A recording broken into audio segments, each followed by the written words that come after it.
The excitement builds. A new era begins as the Republic of Ireland take on Georgia in a crucial UEFA European qualifier, Tuesday, March 26th at the Aviva Stadium. Come show your support for Mick McCarthy's first home game back in charge, as the boys in green look to qualify for Euro 2020. The Republic of Ireland versus Georgia, March 26th, Aviva Stadium, kickoff 7:45pm. Get your tickets now from just €35 at ticketmaster.ie. Booking fee applies. As a Club Ireland member, you can experience the beautiful game like never before. Savour the hospitality, the excitement on the pitch, and the best premium seats in the Aviva Stadium from just €100 per match. With 3, 5 and 10-year Club Ireland membership, you can enjoy exclusive football experiences, priority on away tickets, and an evening with Mick McCarthy. It really is a match day with more.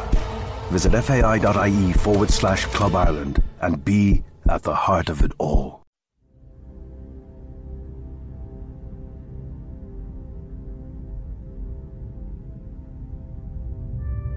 Very funny show. I'm very excited for the Downton Abbey movie this year. Hey, who isn't? Hey. Are you excited for the Orville? Hey, man. I got news for you. The last 2 Orvilles were excellent. I only saw the first episode ever, but I liked it. But it doesn't make up for the other... I agree.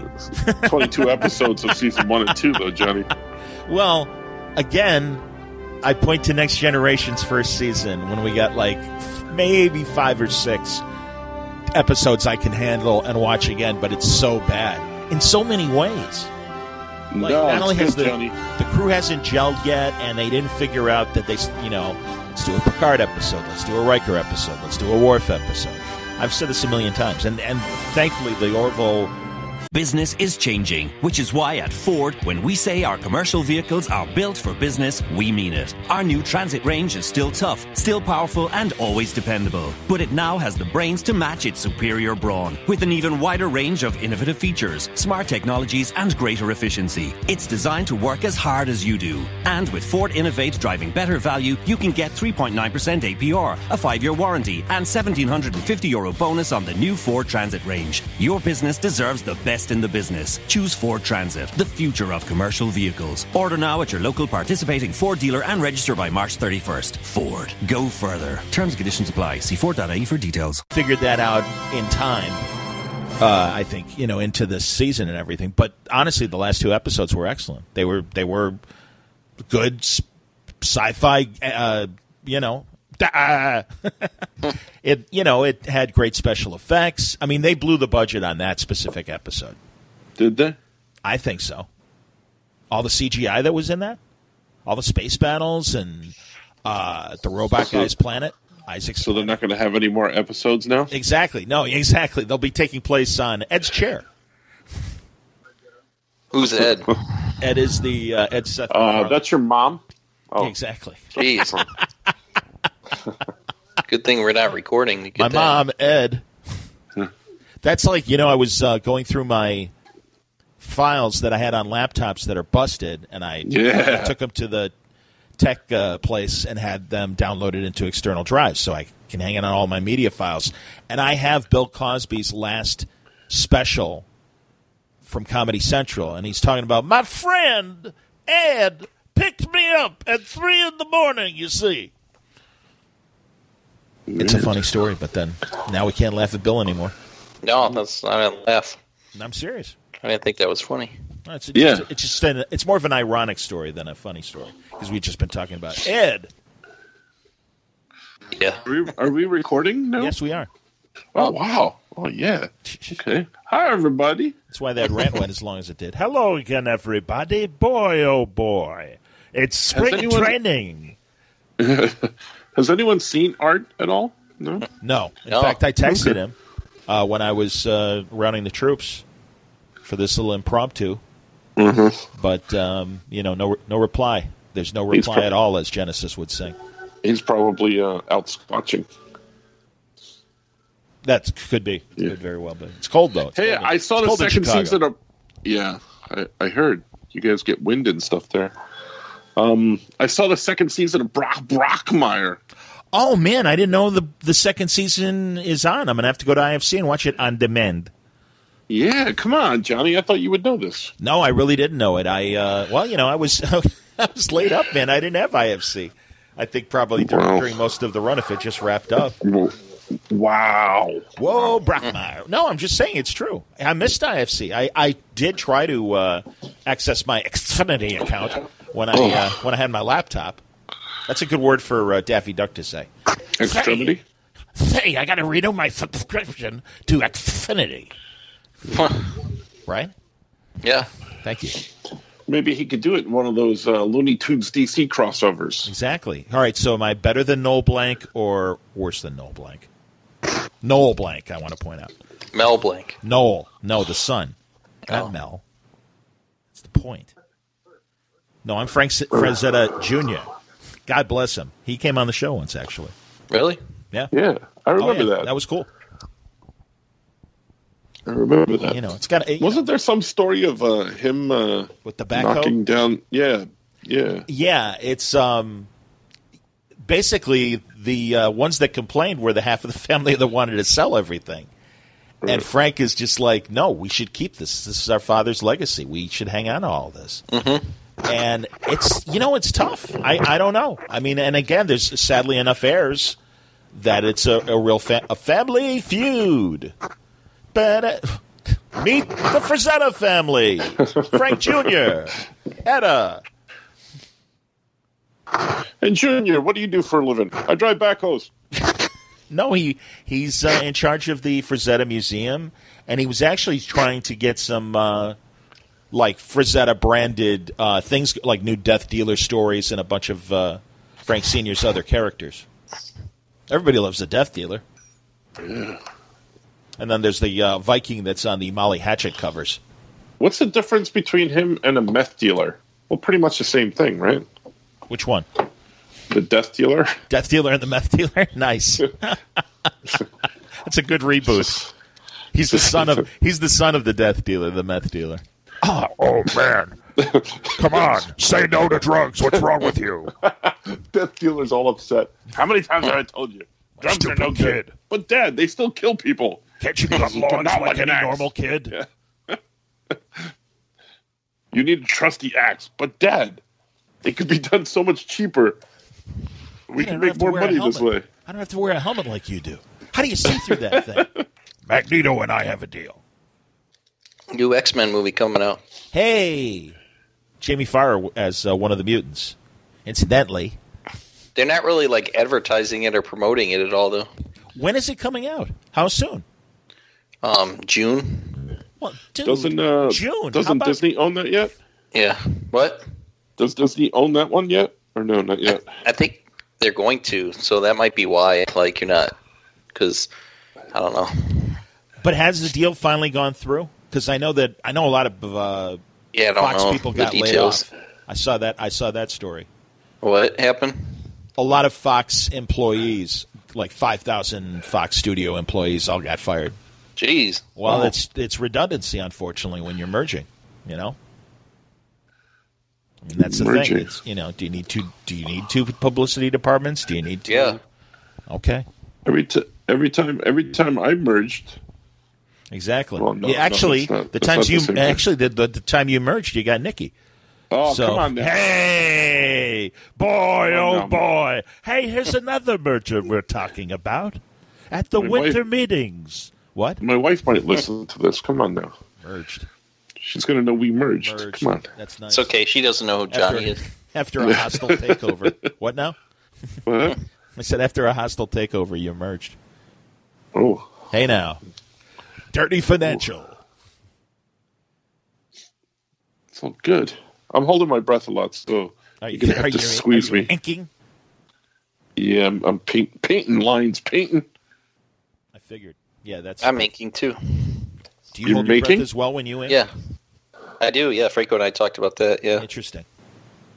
You guys must be very lightheaded from holding your breath all the time. Oh, you don't know the half of it. Let me tell you. I'll tell you. Let me tell you. Oh, it's rough out there. Rough when you ink. Have you guys watched Umbrella Academy yet? No, I saw the first 3 episodes. I keep meaning to. I'm way behind. These conversations always make me realize that I need to get out more. And I have no excuse because I'm trapped. I'm a show. Yeah, how you doing? I'm okay. I do get out.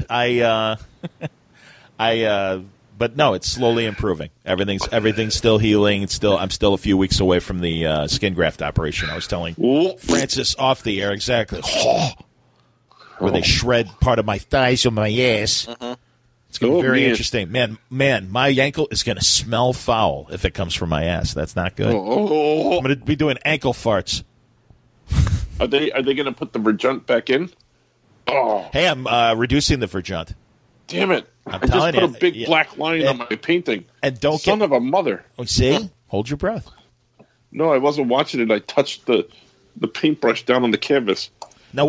Now, here's a tip for you youngsters. What do you do when you make a black line that you didn't mean to make? I'm quickly dabbing it with water, and then I'm taking a rag, and I'm putting it over there, and it's salvageable if you do it quickly, because I paint with acrylics, so, They dry fast. Yeah. So if you do it quickly, it's okay. Tony Dance, a school of art. Oh, speaking of which, I know. Poor Mona. Mona pissed. She had a good run. What was she, 89? Too young. I think either 89 or 90, something like that. Too young. Oh, Chester. She's great. It was funny. I was looking up her IMDb because I'm like, what had she done prior to Soap? Because Soap's the first thing I ever saw her on. Yeah. And she did make a couple movies. She's in the Lizzie Borden movie with Elizabeth Montgomery. Oh, yeah. Which was an awesome movie. Great TV movie. That's when you knew Elizabeth Montgomery was a real actress. Acting? Thank you. She didn't do her Twinkle, Twinkle, Twinkle. Oh, don't get me wrong. I'm a big fan. She was, man, I'll tell you, a couple of years, I mean, certainly Bewitched as well, but a couple of years before Bewitched, she was flying high in a lot of stuff, movies and TV, and she was very sexy. She wasn't, hi, sweetheart. She didn't become, Tabitha's mother yet. She wasn't Bewitched yet. No. I like that first season of Bewitched in black and white. Because it's cooler. I was going blind. It's kind of, I don't know. It just, no, but, it's kind of, it lines it up more with the Twilight Zone than it does, It's almost like a little bit weirder in a way. Yeah. It was a little more in the noir. Exactly. And you had, that's the other thing. You have Earth 1 and Earth 2 Mrs. Kravitz's. You had two different, but you had the same Mr. Kravitz. Gladys, for God's sake, leave the Stevensons alone. Yeah, get away from the window. Get away from the window. I got my reader glasses on, Gladys. I'm trying to read Playboy here. People are going to think you're a pervert, Gladys. I got to say, I preferred Gladys 2 to Gladys 1. I like the one that was chubbier and more shrill. Did you like Dick York or Dick Sargent? Oh, it goes without saying. I mean, but it wasn't Dick York. You know what happened, don't you? For real. Yeah, back spasms. Yeah, really, like literally retirement back spasms. And one of them was gay. Dick Sargent.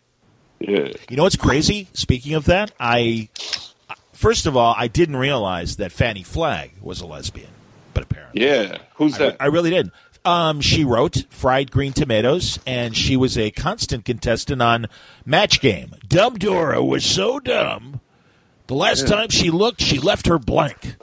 Oh, I like on Family Guy, they go, every time he was confused, his mind drew a blank.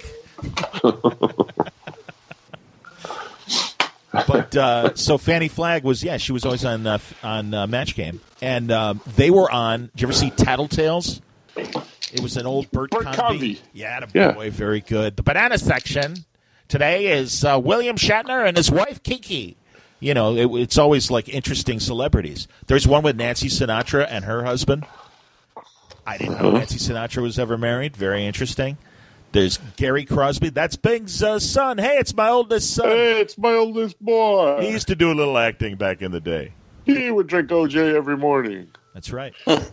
Listen, didn't what's his face? Burt Reynolds there have a game show like Pictionary or something like that? Yes, he did. And Burt Convy, that was their Win, Lose, or Draw. See, right? yeah, okay. Win, Lose, or Draw. Wasn't that what it was called? Yes, I couldn't remember it. Yeah, that was you're right. Because Bert Convy was the host of that too, and I was trying to remember that before. There you go. That was. I like that because it had drawing in it. When you said Tattletale, that's why I watched it. What, you kidding me? Hey man, Scoot. I like Bert Convy. You know, Bert Convy's great in a superhero movie. He's in Hero at Large. The Condor Man. No, the John Ritter. You know, seriously, I want to see Condor Man. I haven't seen it forever, and I know for a fact Jeff Johns, massive Condor Man fan. Really? Truly. I'm not kidding. But anyway, no, Bert Convy's in Hero at Large, the John Ritter movie where he's Captain Avenger. That's a great movie. Do you know that movie or no? The John Ritter one? Yeah. Yeah. You know that one, Scooter, or no? No, I don't know that one. He wears those yellow glasses. That's right, like a visor. He it's like a Superman, red and yellowish. He's like a like you see at a convention, basically. Not a cosplayer, but like a professional actor who's just wearing the suit like the porn people do at Comic-Con when you got XXX Supergirl. But she's supposed to be Supergirl, so he's supposed to be Captain Avenger, and this new Captain Avenger movie is coming out, and it's very Frank Capra-esque, where there's some city not corruption, but they decide to make the mayor look good. They're going to tie into John Ritter's random act of kindness where he stops a grocery store robbery, and for a while it's like, hey, I can do this. I could really be Captain Avenger or whatever. It's cool. It's a good movie. It's like I said, it's Capra-esque. But Bert Convy's in that as well. He's good. He's good. He's good. He can play. I like Bert Convy. But yeah, God, Jack Carter and his wife, who knew? I mean, it's very, very interesting. John Astin and Patty Duke were on the show. I remember all those. Tattletales. My point being, Dick Sargent and Fannie Flagg were a couple on Tattletales. And I'm certain were obviously gay at the time, and I thought that was very interesting. And I don't think they made a big point of it at all, but it was like, yeah, hey, Dick, what's Fanny going to say? And he said, oh, I'm sorry, you meant Fannie Flagg. Nice. That's not funny. Thank you. But yeah, Dick Sargent, he was all right. He wasn't a bad Darren, but yeah, it sucks that he wasn't Dick York Darren. Dick York Darren's a great actor. Twilight Zone. Inherit the Wind. A lot of farting on this episode. That's I know. Well, it was Inherit the Wind. Come on. It's full of gas holes. That's right. God. So yeah. Well, that was a lot more information about Dick York than I wanted. Here's a little something about Dick York you don't know. Oh, man. I noticed I was by the way, little Planet of the Apes moment today.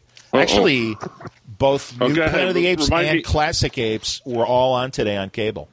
Remind me, I got a question to ask you afterwards. Okay. In Conquest of the Planet of the Apes, one of the bad guy jackboot guys that work for Don Murray, the psychologist, who winds up also in Battle for the Planet of the Apes, is the great comedic actor Severin Darvin. And I know you won't know the name, but if you saw the face, you know him because he did. He's in Back to School. He's the professor that when Rodney's left with the monkeys, he's got him eating pizza. Hey, we just got him beer, whatever. But yeah, the professor that he leaves him with, that's Severin Darvin, and he was a founding member of Second City in Chicago, and like Alan Arkin, sort of like sketch comedy icon. Mm-hmm. I found that. I know that means like something to maybe 3 people that listen, but it fascinated me. I'm like, wow, I know that guy, and he's in 2 of the Ape movies. Interesting. What's your favorite other than the first Ape movie? What's your favorite of the Ape movies? The Mark Wahlberg one.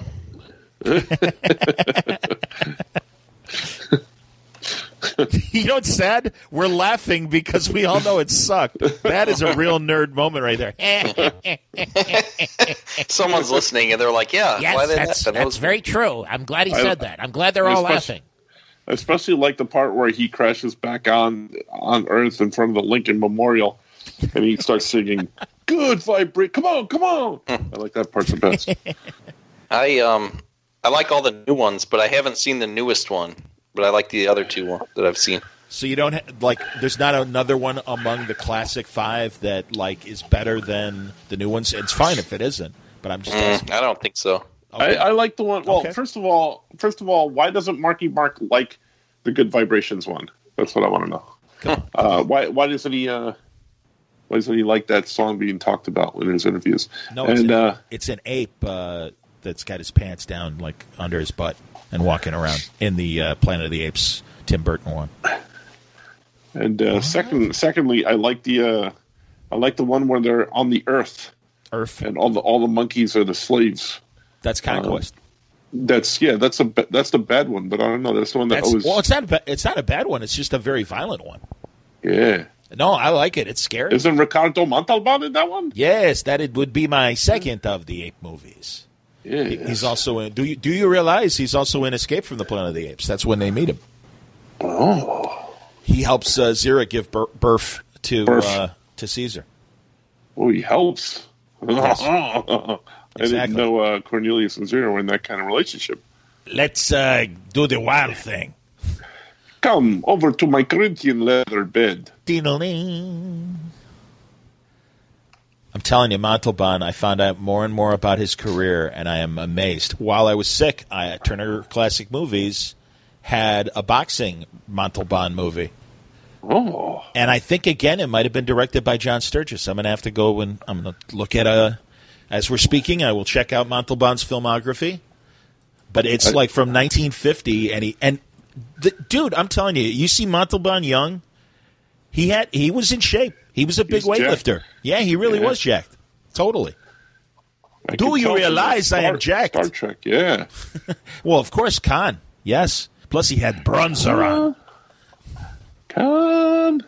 Oh, he's still the best Khan, please. And that shows you how messed up Star Trek Into Darkness is, because with all due respect, that's a legitimate acting career versus career, Cumberbatch and Montalban. And Montalban's done a lot of cheese. Did it.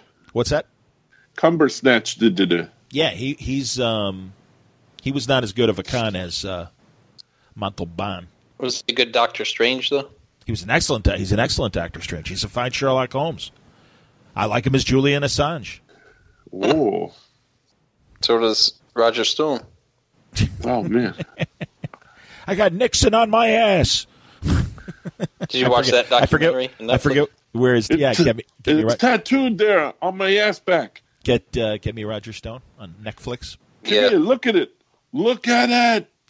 Look at the thing I like about that documentary is he's in it a lot. So if anyone talks about well, it's one-sided, it's well, yeah, it's his side. He's in the whole movie talking. Roger Stone. Yeah. I have to confess, I still haven't seen it. I have to confess, I'm probably never going to watch it. Yeah, because, honestly, I was interested, and then I'm just so sick of him. He's like a Batman villain. He's, yeah, or any bad reality news thing that would drive me crazy in the 90s. And he just smacks of, all of those terrible stories. And I don't even want to, name them. But, OJ is obviously a celebrity story, but the other is, I've never heard of these brothers that killed their parents. I never heard of that tragic little girl that died, I like Roger Stone because he looks like Zippy the Pinhead. He does not. He does. Not. You look at his profile? Yeah. He's the shape Zippy of his head, yeah. No, I have sent the Zippy the Pinhead stills from Freaks in many a or are you talking about comic book Zippy? Hello? Yeah, comic book one. Which one are you talking about? The original 1931 movie Freaks. The real Zippy the Pinhead that okay, Johnny, Mr. American Movie Classics channel. Not everybody watches that shit all the time. If you don't know what I'm talking about, and I'm pretty certain that's also named Zippy. Hold on, let me find out. You know his name's Zippy? On IMDb, it's your mama. Oh. Your mama Zippy. She is quite zippy. Zippy. That's awesome. He looks like the cartoon, the comic book one. I know what you're talking about now. Yeah, I should have. Again, I just want to make sure as far as Freaks goes. Yeah, no one who's listening. No, nerds. Of the two people, Of the two people who are listening to us that know what we're talking about, All right. No one was thinking about your Zippy movie. Hold on, freaks. Come on. Go sit down. Where's the original? I am. I'm sitting down. Jeez. Yeah, relax. I was talking to Johnny and my dogs. Oh, okay. There it is, 1932. I'm getting very animated here talking to you guys, and they're coming over going, what's wrong? Why is Johnny bothering you? Why does Johnny hate us? That's what they're saying. Exactly. Spear and magic helmet. Why does Johnny hate us? Kill the weapon. Kill the weapon. Or where the hell is he? What are we on Radio Silence looking up? What are we doing? Freaks, the movie with Freaks and Geeks. 1932? Yeah. Todd Browning, and it's the I think it's Zippy. I thought it was Zippy. Okay, I guarantee you no one. Do you see who I'm talking about? No, I'm painting. It's amazing. He's got a bow in his hair. Yeah, I know. I knew who you were talking about, Johnny. I forget his name. All right, there's the human worm, which is hilarious in itself. Have you ever seen this movie, Francis? No, One of us. Pinhead. I don't want to because it scares me now. All right, there he is. I'm gonna send you a picture. No, it's okay. No, he looks like I don't want especially his face. He does not look like on Roger my Stone. Phone. Look at the cartoon profile. I know what you're saying. I understand what you're saying. How come you're not looking that up then? Maybe he's just Pinhead and he wasn't Zippy. I want to get you one that has him in an excellent pose. Don't send me that stuff. You got to see it. It's fantastic. No. Well, he's honestly amazing in this movie because it's so. I mean, I'm sure he really was a true circus performer. But I'm scared, Johnny. Now I'm going to have nightmares. Oh no! Shut up! Shut up! Oh, I like that you don't care. His face looks actually very Bogart-esque. Oh man! But it doesn't really fit the rest of his deal. All right, here we go. Can't believe you're talking about Bogart that way. Shay, what are you saying? Are you saying the road? What a tarara gundie. Hoboken. The gas house. Wait a minute. What the hell, man? I never know how to. I never know how to do anything on Twitter. I'm telling you, I'm terrible. I wonder if people listen to this and go, "What the hell are these guys talking about?" Sometimes. I hope so. They have to, right? Is it this one? Add files. This portion of the program is called Johnny will look this up for the next 10 minutes. Guess what? I think there are two other guys that could possibly pick up the slack and talk. Here's an idea. I'm inky. I can't even breathe right now. I'm going to talk. We're holding our breath here. Can't breathe.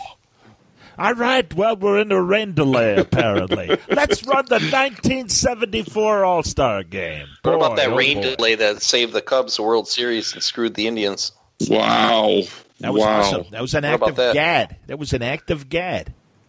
It's not the Cubs' fault. Oh, it's the wrong team, right? The GOAT is the wrong team? Yeah, the Cubs. That was the Cubs, yeah. Yeah, maybe they sacrificed the GOAT finally, and it worked. Could be. Could be. Who knows? I don't know what any of that means. What is that, the GOAT? Did the GOAT burn down Chicago, or was that a cow? I don't know what the hell's going on over there. Mrs. O'Leary's cow. The GOAT was, there you go. Didn't I just do it? Yep. Do you see it? Oh, come on, Johnny. Come on. Now I got to look at that and have nightmares. It's an amazing scene. Oh, it's an incredible scene. The guy, I'm serious. That movie is incredible, truly. Okay, now look at the cartoon and look at Roger Stone profile, and you see what I'm talking about. All right. Is there an actual comparison? No, but you could do it. To each other? You can do it. You can do it. Roger Stone. Sounds like a bad soap opera villain. You know, Roger Stone's going to take over this town. Yeah, see? Yeah. You can't let Roger Stone be the next water commissioner. It'll ruin the town. Yeah, see? Yeah. I'm telling you. All right, so Zippy. I like that all the gangsters talk like that. Yeah, see? Yeah. That was they showed Little Caesar the other night on Turner. That's a great is that movie. the one Is that the one from the pizza? The pizza people? Yes. Pizza. Exactly. It's that guy. Hey, boss. Hey, boss, should we rub him out? Pizza. What now? I'm amused that I got Scoot to laugh. Yeah. That's good. I like that.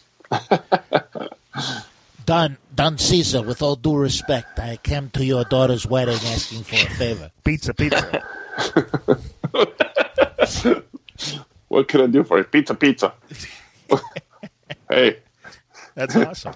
Hey, Sonny, what's wrong with this guy? Was he having a stroke? All he can say is that's Jimmy. pizza. That's Jimmy Two Pizzas. He only says pizza twice. You know about him. It's Jimmy Two Pizzas.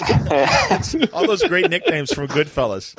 Like Freddie 3 times because he would repeat himself. I'm going to go check the papers. Classic, man. Jimmy Two Pizzas. Pizza. I took over the territory from Jimmy Two Pizza. Hey, that's my William Hickey from my favorite son, Michael. What's wrong with him? What is he having a stroke? What's I'm going to send him to Italy, to Napoli, to get rid of the pizza stigmatism. Hey, Pop, he was making a pizza, and then I shot him with the gun in the bathroom. He got the evil eye, and ever since then he says pizza all the time. He got the maloch. Yeah, exactly, the malocha. That's exactly awesome. I love that in Broadway Danny Rose. He put the malocha on her. That's awesome. I told you about my grandmother with malocha. See, the Greeks called it mati, meaning, and mati is eye. It's like the evil eye, basically. Right. And I'm sure I've told this story before. My aunt, my father's middle sister, Athena was her name. She had an outie belly button. And, crap. And it came unknotted. Her junk came out? For real, like she had a really bad fever and her belly button untied. So my grandmother... Wait. I know. Wait a minute. How does this happen? She had like a distended stomach. I have no idea if it was from something she ate or it's the depression and whatever. I have no idea. But she happened because it was the 30s. Her stomach was swollen. Well, just bad. I mean, they lived in a truly a ghetto, and they really didn't have money. My grandfather sold, literally was like a classic immigrant with the fruit stand and the horse. Did that for a while. Then he had a shoe shine place and hat blocking place. You could clean and block your hat. Oh boy! I'm telling you, I know. So, way to go. So anyway, so money was at a premium, and I'm saying that maybe my aunt might have gotten it, or it might have been the malocha. It might have been the evil eye. Mati. Hey, boss. Pizza took care of that lady. She ain't got no belly button no more. I'm telling you, man. Pizza. Please, Jimmy, two pizzas. Please don't shoot me. They're just sitting around. He goes, pizza. Not again with the belly button story. We already heard that one. It's the truth. And so my grandmother knew how to, ward away the evil spirits. And she chanted over my aunt and was able to re-knot the belly button. Ew. She was in the Girl Scouts. I swear to God, I will be putting this video up of my eldest aunt, Anita, the one that just passed away last year. She did an oral history of the family, and I made her tell the story. And she tells it, and I've got the video. You see my other video that I put up from the Jamaican Playboy Club with the maracas. Yeah, yeah. Erwin Corey shaking more than his maracas at the natives in the beach. Hey now, thwack. My aunt used to do that. She would spit it. She would spit and like do all these things, touch my head and rub my eye. And I thought she danced like Erwin Corey. I'm like, really? Jesus, when? No. To ward off the evil spirits. Yeah, spit in your hair to ward off the evil spirits. My aunts did that as well, like in my big fat Greek wedding. Because if you admire somebody, that's basically what they thought happened to Athena. Because she was a very pretty. She was always a beautiful woman. She had big blue eyes, very pretty face, and as a little girl, she was adorable looking. and just classic red hair and everything, gorgeous girl. And so they think somebody, because that was the thing, you'd get the malocha if you envied somebody or lusted after them or whatever. Right. Yeah. No, that's what they say. Heaven forbid if you ever stepped over somebody who was lying on the ground. Oh my gosh. Oh, is that a big curse? I didn't know that one. Oh yeah. That's hilarious. Yeah. I didn't know that one. Or if you swept somebody's foot with a broom. Oh my God. Yeah, that one I knew. That one I knew. And then, did you ever see The Madness of King George? You ever see that movie? Parts of it. There's a scene when they're trying to figure out what's wrong with them and stuff, and the doctor has glass, like they look like the outsides of light bulbs, but they're just glass, and they would like burn like a piece of a candle wick or something like that, and create suction with. Oh yeah. That was in Dangerous Liaisons too. They did Which one? Dangerous Liaisons. Oh, okay, there you go. Pfeiffer or something. Okay, there you go. Yeah, and that's a real old world remedy, and my grandmother believed in that as well. And she would do it with teacups. They called it venduzas. It's not as musical as malocha. Yeah, that's not to be confused with retying a belly button. That's something else. I'm telling you, man. And I'm going to have the YouTube video, and I'll put it up on Facebook, and you guys will all go, oh my God, Johnny was telling the truth. Because this is the story I got from my aunt. I believe you. It's funny. She said she just put her finger in the navel and and would circle around her and chant this Greek chant or whatever. And it worked, but then also, for a second, her finger was stuck inside her belly button. like a Chinese trap. It's true, exactly. Like a Chinese, exactly, like finger cuffs, like Chinese finger cuffs, exactly. Nice.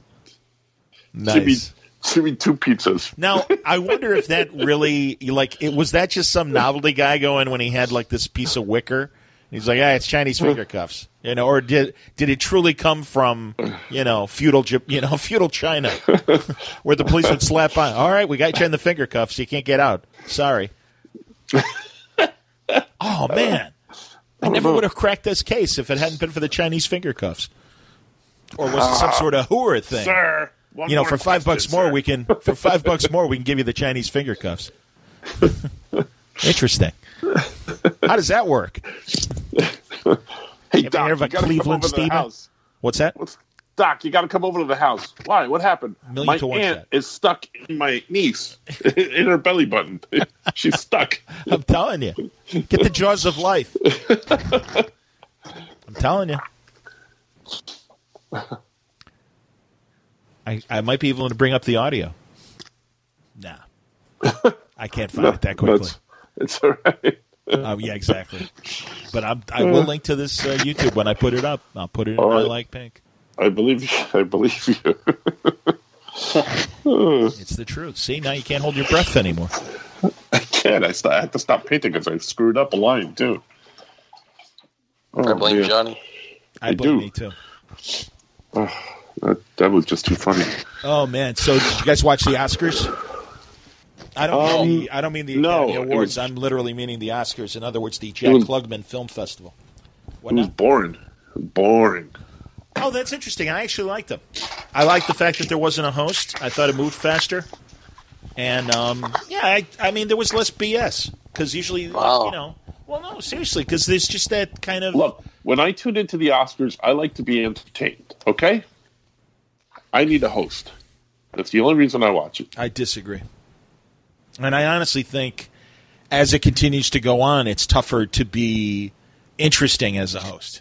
I think Chris Rock was good. I think Letterman was good. And I think it's kind of like His Horn Blows at Midnight, the old Jack Benny movie that they'd make fun of him about, where in reality it's like, actually, it's kind of funny. And I thought Letterman's Oscars were funny.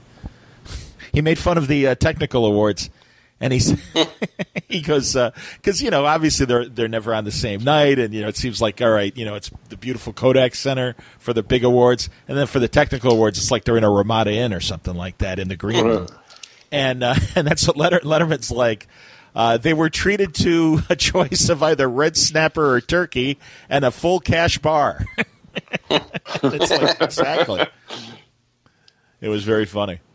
That or my buddy Marty Lennertz, who does film critiques for the rock station WXRT, but he does it like, "Hey, how you doing?" And he's the regular guy. This is going to the show, and I'm just the regular guy. And you can find him online. You can find his movie reviews, and they're always funny. He's very good at it. But he used to say that the size of the Oscar should represent the category. He's like, so like for like best actor, it should look like a bowling trophy. It should be something like that elaborate. But he's like, best sound, give him a patch. Not even a trophy. Do you know a patch? Do you know anything about like how they're tabulated or something like that? Because I was reading something that was really interesting. Because I read about that too, but go on and do it. Oh man, let's compare the notes, Johnny. Because people are pissed off when like the Green Book won, right? Type thing, right? Now It's because I know that all the people vote in their various categories, but then everybody votes for Best Picture, and because everybody votes for Best Picture, what they do is they have like this tabulation system, I guess, that like you put down what you want as your best picture, your top 3 or something like that. And then you also put down what you like the least, your bottom 3 or something like that. Or you score them all from top to bottom. And then the PricewaterhouseCoopers or whatever, they will go through, and if a lot of people put like something that they didn't like in the bottom, and that shows up a lot, they'll remove that from the top contender, even though a lot of other people liked it as Best Picture. Am I on the right track here? Did you hear about this, or am I way off? Sorry, you lost me when you said it's very simple. Yeah. No, it is something like that. Where the having like second place and third place votes are almost as important as having for Best Picture. Basically, that's how I'd explain it.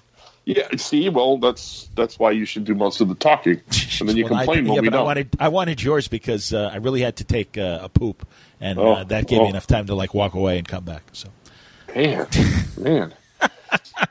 Hey, I rarely get to jam you, Jimmy. I'm going to jam you, Johnny. 2 pizzas is going to show up at your place. Exactly.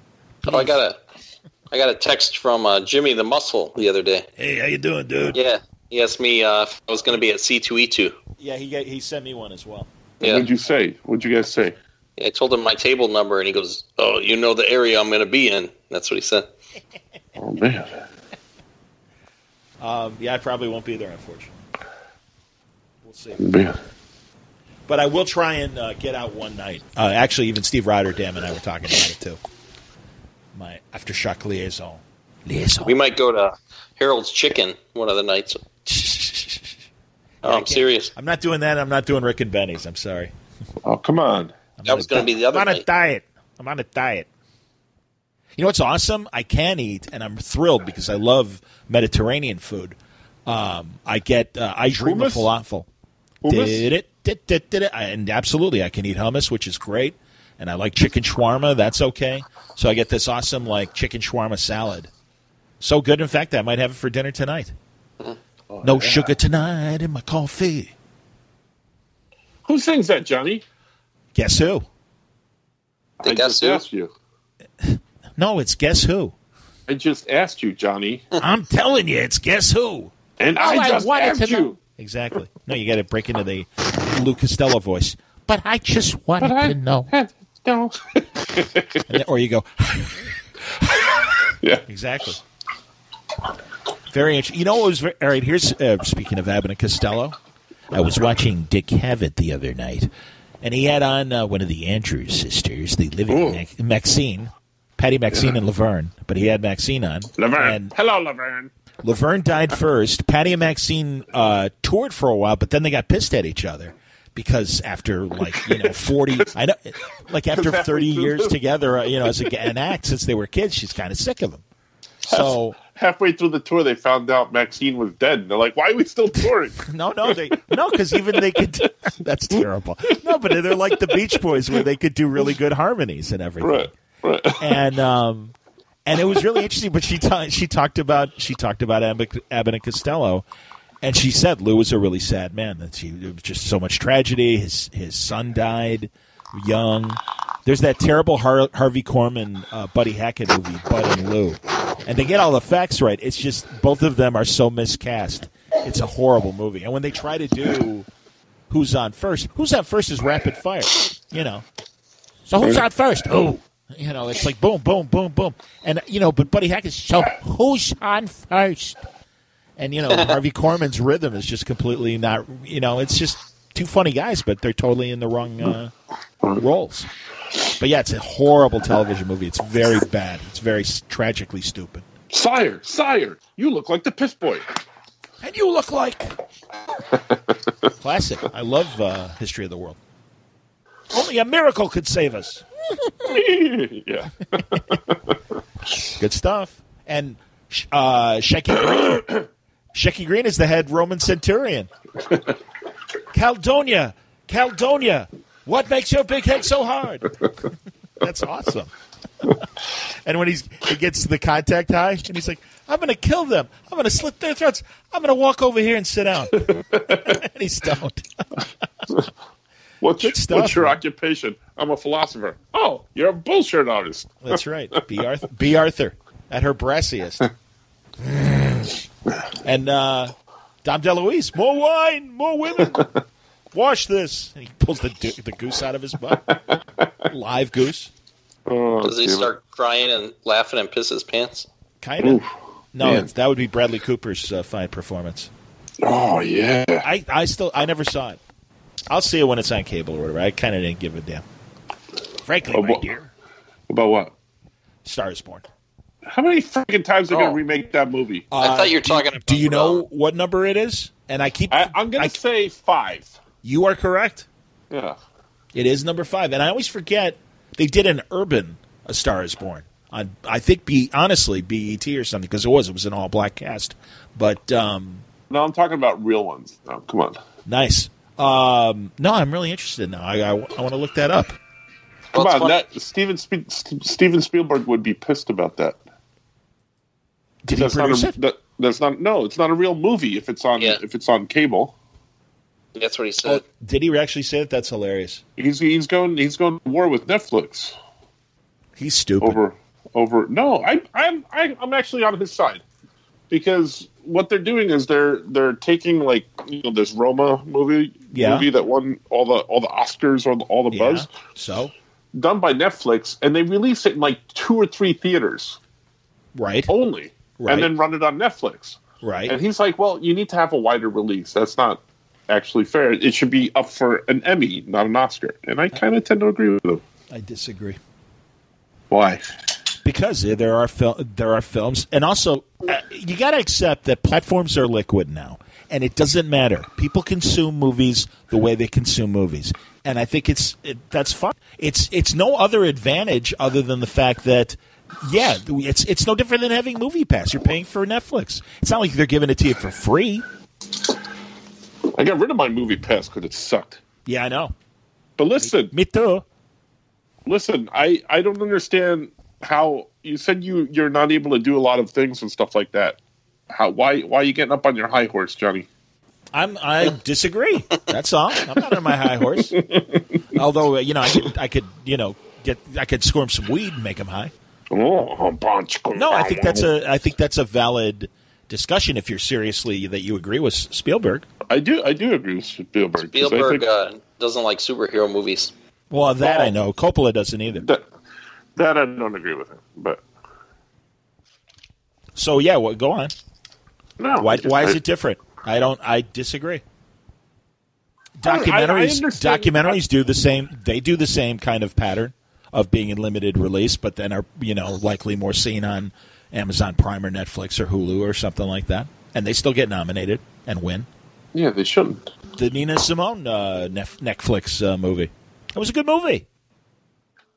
What? I think it's a good movie. Do you want the streamies? Like remember the Ace Cable Awards that nobody gave a damn about, or the streamies? It's like, no, sorry, man. Netflix has made their, and same with Amazon. Deal with it, man. They're the new corporate bosses, and yes, they can make movies. I don't want to deal with it, Johnny. And what, you want me to get you a stepladder to get up on that horse? What's going on here? It's really high. I saw another great documentary on Amazon Prime, and it's also on Stars. It was something about like Scotty's Real Hollywood, and it was about this dude who was a pimp during the golden age of Hollywood. And now that they're all dead, he's like, oh, yeah, let me tell you, who was gay and who wasn't and everything. And he's got amazing stories. And he ran a gas station, and he had motorhomes in the back, and he would use that for the rooms. And, all right, jump up. Wow. But he would do straight and gay hookups. But he had stories about everybody. Spencer Tracy, Katharine Hepburn, Cary Grant, Randolph Scott. They were all gay? Yes, supposedly. That's what this guy says. Even Spencer Tracy, and he claimed that their relationship that they made such a big deal out of and stuff was like, no, they were good friends, but no, he liked guys and she liked girls. And it's like, wow. Whoa. Really? My gosh. Who knew? It's very interesting. I believe the guy. And I don't know. He's got personal artifacts of all these people, like in his house and everything. Hello, Johnny. Can you fix me up? I'd like to have some Randy sex. Jody. Exactly. Although I know women named Jody too. So. No, Judy. I know, Judy? but I thought you were saying Jody, like making it more manly. No. I like Cary Grant a lot. If he was bisexual, I got no problem with that. I'd have dated him. He was cool. Very classy. No, I didn't borrow Laura's Mercedes. That's from North by Northwest. I did my annual viewing of the Thin Man movies.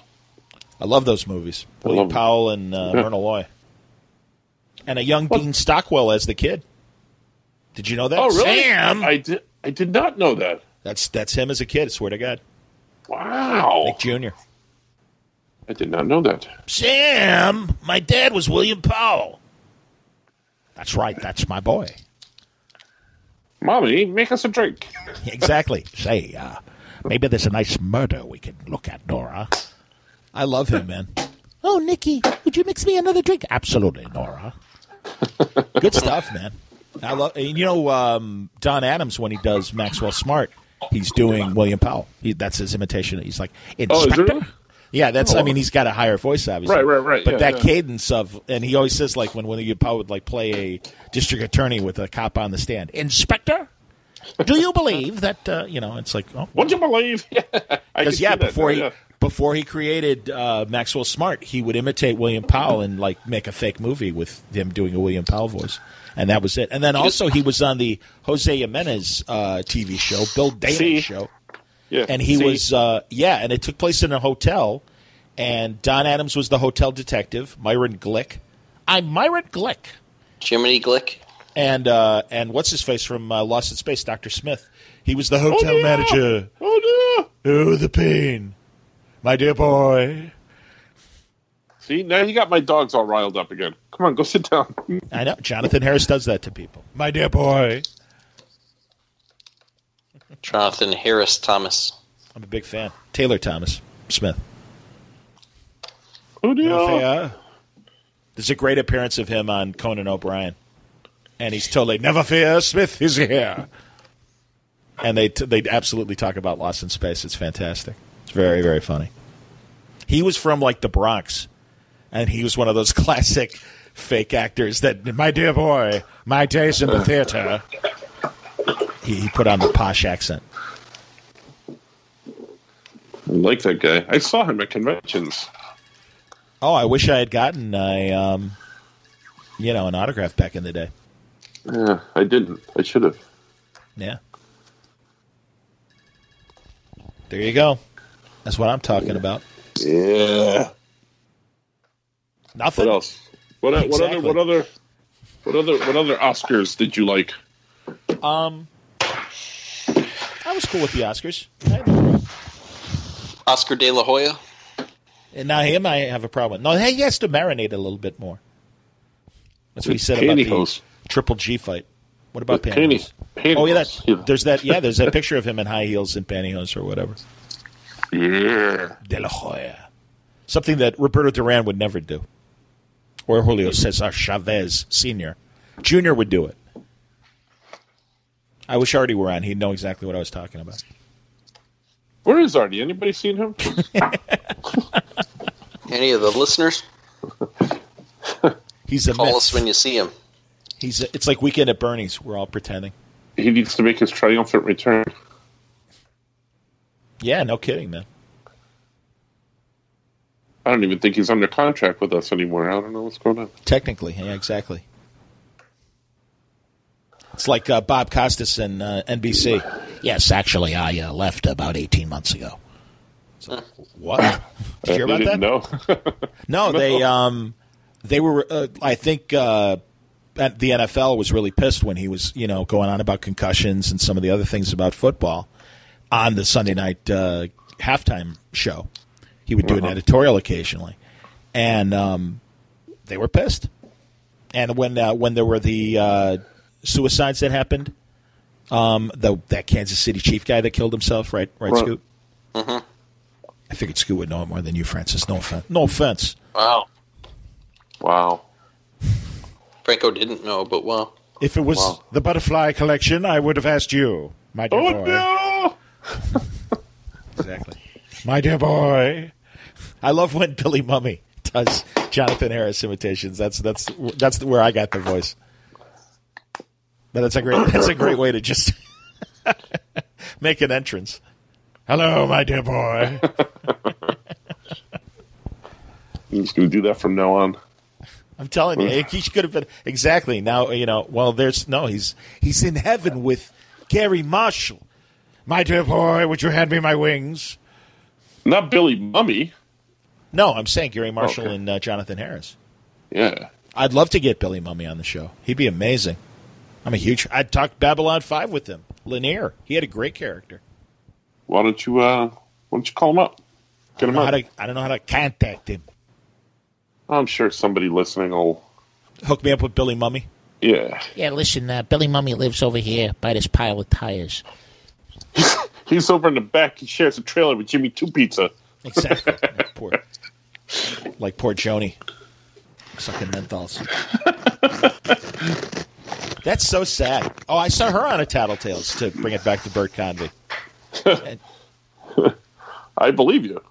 I'm telling you, man, it was very interesting. Linda Day George and Christopher George, of course. Linda Day George from Mission Impossible. I don't think anything would ever beat Paul Lynde as the center square. It's true. Or Paul Lynde, on the Hollywood Squares. There's some great episodes of the Hollywood Squares on YouTube from the 60s. No, not the crappy new one. No, that was the one I liked. Do you ever see any of the outtakes from that? With Paul Lynde, like, ad-libbing some stuff? No. I haven't seen that, but I've seen, like, his usual, like, one-liners and stuff, of course. Yeah. Paul, when the Lone Ranger finishes up, what does he say? Let's get back in the saddle. Hi-ho, boy. Hi-ho. Exactly.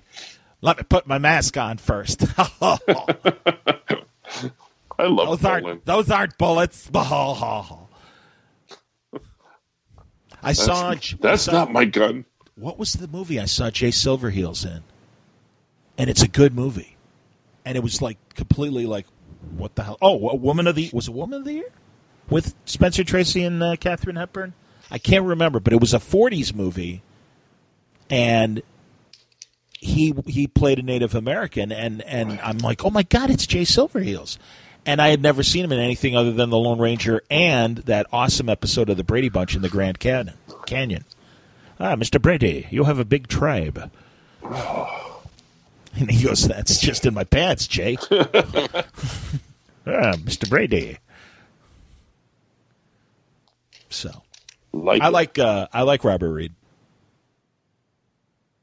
I did. He was America's dad. Well, even before that, he was a great dramatic actor. He was on a black and white lawyer show called The Defenders with him and A.G. Marshall. And it was a really, really good drama. It was like, one of those classic 9 o'clock dramas of our era, like ER or L.A. Law or some shit like that. And it was you mean I remember that show. Or that other show, Numb 3 Years. I like Numb 3 Years. I like David Krumholtz on that show and his eyebrow and his unibrow. And Rob Morrow's unibrow. That's and Judd Hirsch. They all have. Think about that. Yeah. Every guy related in that family had pot scribber eyebrows. Yeah. Jesus. Hey, I heard that they might be bringing back Northern Exposure. I hope they do. I love that show. Yeah. I was a big fan of that show. Yeah, I think Rob Morrow needs a job. I'm cool with that. I got to tell you, every time I see Rob Morrow on something, I'm very happy to see him. I loved him in Quiz Show as Richard Goodwin. Come on, Charlie. We both know you got the answers. How come his career didn't go anywhere else? Because that was like, Robert Redford directed. And, yeah. And I don't know. I have no idea. I don't know what he's been doing in between. If he did theater for a while, I'm not really. I mean, I'm sure he made a good buck off of Northern Exposure because it was so widely syndicated and everything. Right. I don't know. We shall investigate. Yeah, we should. All right, let's do that as well. But at first, I want to wait. Before I forget, I want to go to A Star Is Born and see how many times it was done and by whom. But not this cable stuff, because that's not real movies, a la Spielberg. Yeah. Why wasn't Stranger Things up for Best Picture? Yeah, Johnny. Why? That's just like one long movie. Mm-hmm. Which one again? Stranger Things. So why isn't Stranger Things up for Best Picture? No, that's episodic. It's not. It's just one long movie. Yeah, you just watch it. Okay. So they're just like chapters. Yeah. Well, I'm sorry. It's broken up into chapters. You know what? What happens in movies? You know what pretends to be broken into chapters, but I believe was a straight-through Woody Allen movie. Yeah, I was just going to say that. Crisis in 6 Parts. Have you seen that? Yeah. I was just going to. I swear I was just going to mention there's a Woody Allen movie in chapters like that. Yep. And yeah, see? So your own plan just backfired on you. No. Ha-ha! No, because that's considered a series. But really it is a movie. I mean, it's very obviously a movie. Did you think the Kaminsky Method was a movie? I think they were episodes. No, it's just one long movie. I disagree. No, it should be up for Oscars. Okay. See, this is the flaw in your logic, Johnny. Yeah, exactly. You remind me. This is why Spielberg and I are on the right side of history. Yeah. Good luck with that. History's doomed to repeat itself. No, man. I'm telling you. I'll tell you. I like. Did you see the Quincy Jones documentary on Netflix? No, Rashida Jones made. It's very good. I must have missed that one because I was busy, doing other things, like not watching that. Wow. And did I talk about the Richard Dreyfuss Chevy Chase movie that was on Netflix? No. It was very movie of the week, but because it's them, I liked it. And it's called like The Last Laugh, and Chevy Chase plays an agent. And Richard Dreyfuss was his client. Oh, you were telling me about this. Yeah. Okay, yeah, client in his 60s, and he's about to go on Ed Sullivan, and he quits before his Ed Sullivan debut. So I think I watched the first 10 minutes of it, and I had to shut it off because it was real bad. It is. It's movie of the week quality. It's not, I mean, it should be direct to video. But because it's them, it has funny moments, and they, I like their chemistry. I like Chevy Chase when he's in a good, when he's in a decent project. I mean, I don't like Meet the Robertsons. Yeah, truly. Yes, of course. When he's not a jerk? Well, yeah. I mean, I don't know how he acted in the movies that he led, but like Foul Play was a great movie. And certainly the Fletch movies are good. Why wasn't Community ever considered for an Oscar? All right, don't be stupid. as Belky would say. Don't be ridiculous. Exactly. It's sad because I really like Mark Lynn Baker in My Favorite Year, but I was just going to bring that up. Yeah, once again, asleep at the wheel. Quit inking, breath. I'm sorry. Did you know that? Did you know that Peter O'Toole is a double phallic name? Yes, I did. I told that to Thomas Jane once. Did he start laughing? And Tim Bradstreet. No, not Thomas Jane. Tim Bradstreet and the guy from Star Wars, the big alien guy. Oh, Peter. I forget his Peter name. Mayhew. No, Chewbacca. No, not Chewbacca. No, he was one of the ones in the David Prowse. No, not in the first trilogy. The second original trilogy. So he was in the prequels, and what was he? What did he play? He was the Federation, one of those Federation type. Oh, the guys with the Japanese accents. The Viceroy. Yeah, not the Viceroy. Yeah, I was going to say those guys are in masks. How do you know? Yeah, that's Yeah. Oh. So I was watching. It was Tim Bradstreet was talking to one of those guys. Okay. That guy. And they were having a real big, deep conversation. That's a coincidence. They were talking about Peter O'Toole. And I wanted to get into the conversation, so I said, "Did you know that Peter O'Toole was a double phallic name?" And the guy just looked at me, and he just started swearing at me. Because Star you think Wars I don't guy? know that? Yeah. Nice. And Tim Bradstreet's like, don't mind him. That's just Franco. I love Tim. Tim and I went to college at the same time, but we were at different schools, but they were down the street from each other. He went to Illinois Wesleyan, and I went to Illinois State University. And we would go to the same comic book stores. Oh, that's awesome. And he sold senior year. He had a signing at one of the stores, and he had done this amazing Outlaw Josie Wales, just head of Clint Eastwood. Really, really great. And it was early light box and stuff, but it was beautiful. And I bought it from him because he was selling for like $2 or whatever. And I'm like, oh, this is really cool. I wish I still had it. But yeah, it was crazy. And then like literally 10 years later in the 90s, we run into each other at Wizard, and he was in Chicago enough that he knew I was on the radio, and I was enough of a comic book fan to know what he was doing. And we were both just like, that's awesome. Because I was at the college radio station when he was getting started with drawing and everything. So it's like, wow, both of our dreams came true. And it's like, that's pretty cool. So. Funny how that happens. It's true. No, it was amazing. It was like, this is great. This is great.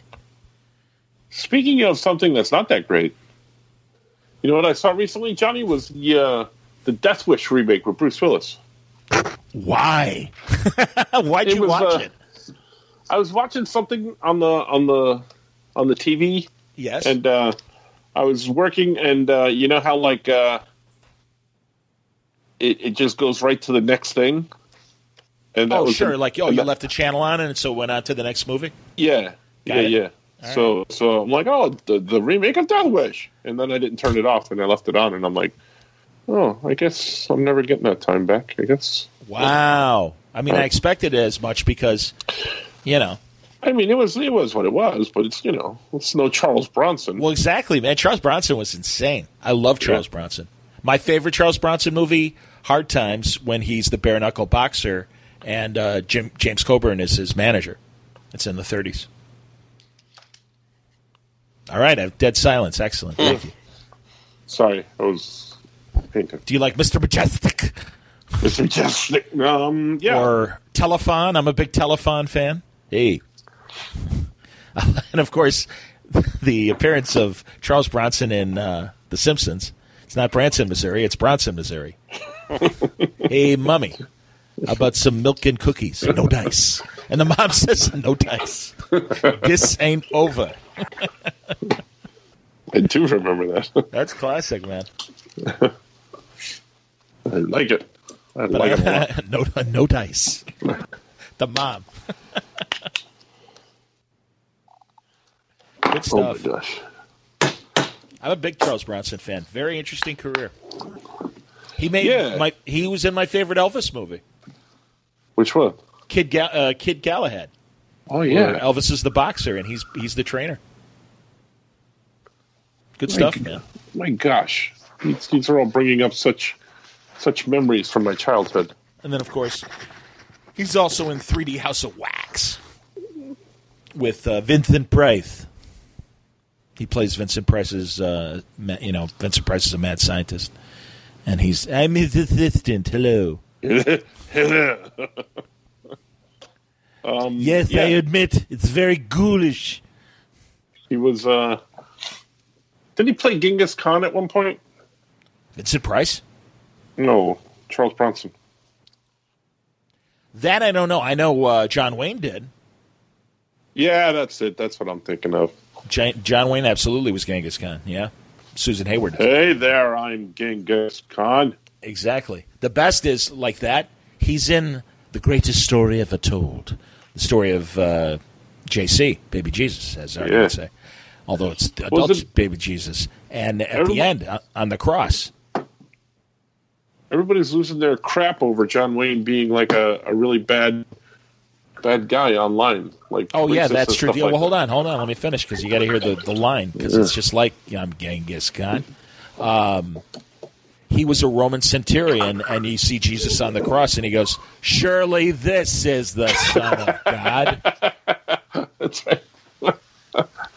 He really does. It's awesome. So what's the deal with John Wayne? He's racist? Yeah. No, yeah, so. But guess what? But yeah. It's ridiculous because it's 40 years ago, and it was in Playboy. I was just going to say, it's this. And he got shit done. It's this revisionist history that Johnny's so fond of. Yeah, it's revisionist shaming, and it's like, yeah, guess what? They all shit on him back then too, and yeah, there was like a bunch of Archie Bunkers out there that are like, he's right there, and that's fine. Archie Bunker was just a character.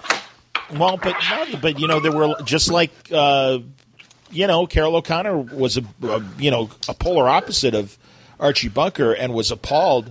Yeah. At the amount of people that, were like, yeah, Archie's right. Yeah. She's there. Yeah. Nobody's subtle, Lord. I love that show. I was watching Great Sanford and Sons last night on TV1. Which one? It's a great cable channel. They had the one where Esther's in the beauty contest. Esther Anderson!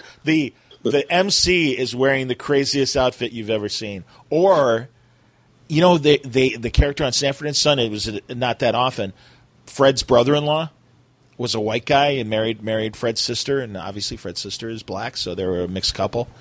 And the actor that played, his name was Rodney on the show, and the actor that played Rodney apparently was Red Fox's cocaine connection. I swear to God, that's true. Well, and he could have also been another one. I mean, because Red Fox would be the character on Enterprise, the Dr. Red Fox. Yes, he was Jimmy Two Pizza's roommate. Hey, Captain, why don't you meet me in sickbay? Red Fox used to put on like a lot of his friends that were other stand-ups and a lot of other black comedians that weren't getting on camera stuff. Red Fox would throw them jobs, but also Pat Morita.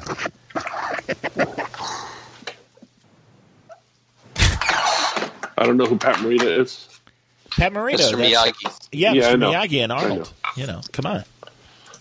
And which I love because every time he'd be in an interview, he'd be like, "Hey, man." He did. He had a very California accent. He's in MASH. Yeah. Is he? Yep. You know who else is in MASH? Larry Hama. Who? Larry Hama. Larry Hama. That's true. Yeah. That's a great episode. Yeah. He kidnaps Frank Burns, and Frank Burns annoys them. It's him and Robert Ito from Quincy. Sam. Right. Sam. Yeah, I remember that. See? I'm a big fan of Robert Ito. He was also on Star Trek once. Next Generation. Hello, I'm Patrick. I'm Patrick Stewart. Hello.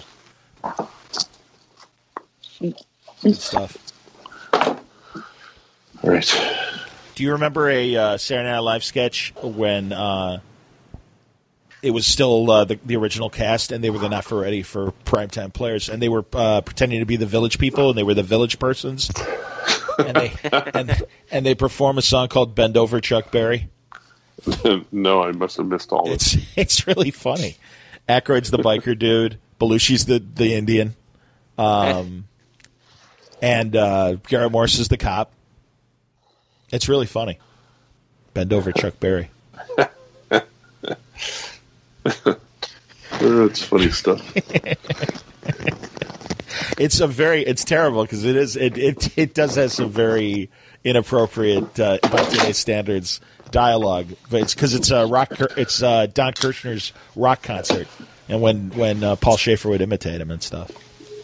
But it's on the infamous Milton Berle Saturday Night Live episode that you can get online if you're willing to pay $2. But Lorne Michaels refuses to put it in syndication. Why? What happened?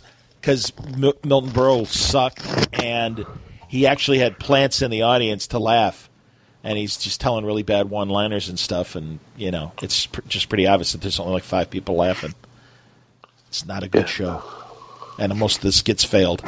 They weren't that fun. But he refuses to put that out? Yeah. Man. Why? Why is he robbing us? And also, it's a bad stuff? week. Well, he doesn't want to. I guess maybe I don't know if they get any residuals or anything. I have no idea. Because that's the reason Eddie Murphy gets annoyed. Yes. Well, they're the years that Lorne Ebersol. Yeah. Right, Dick Ebersol produced, so therefore Lorne doesn't make any money off of those. He's got a real stranglehold on that stuff, huh? That's right. I like Norm Michaels. I got Norm Michaels. Lorne Michaels. Or McDonald. I like Norm Macdonald as well. Hey, all right, I was just talking to this guy, He's awesome. He's very funny. I saw him at the Vic, one of the big venues here in Chicago that I live walking distance from. Now everybody's going to know where you live, John, and they're going to show up at your place. Nah, it's far enough. The radius of 2 miles. No one's going to know. No, it's great in the summertime. I walk by and it's like, oh, look at that. Jonathan Colton's here live. I'll go see it tonight. I think I'll go. And I walk up to the box office. It's like, how much tickets? $20. Great. I'm in. Wow. I saw Adam Carolla there. Yeah, get it on.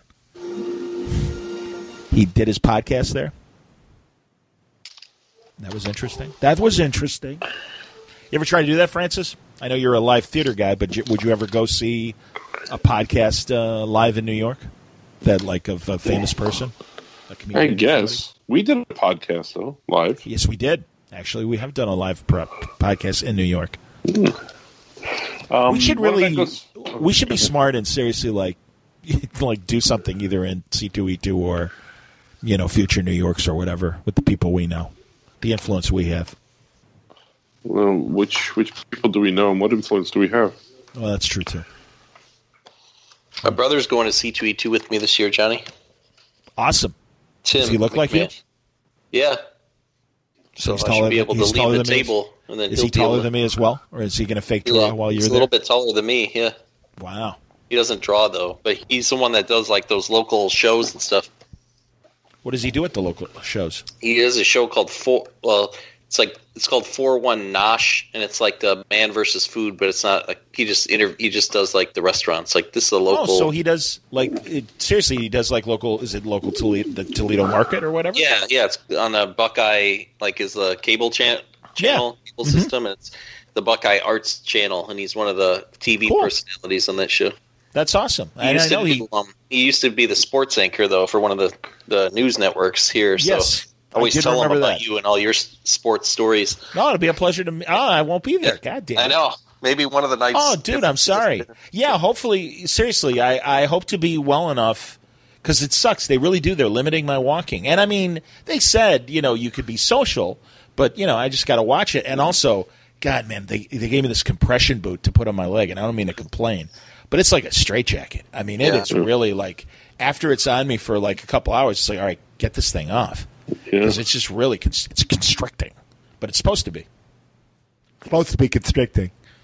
You're not allowed. You don't sleep at that home, though, right? No, thank God. Yeah. No, and I'll be honest, man, it's a little challenging because it hurts just enough that you kind of are aware of it, and I got to wait till 4 a.m. when I really fall asleep. But you got to remember too, I usually stay up till 1 or 2 anyway, and also the overnight shift. Radio. Yeah. But yeah, no, they still won't let me work, which sucks too. I'm sorry. I'm feeling it won't be until after the skin graft, and that's why I'm like, geez, I really hope it happens.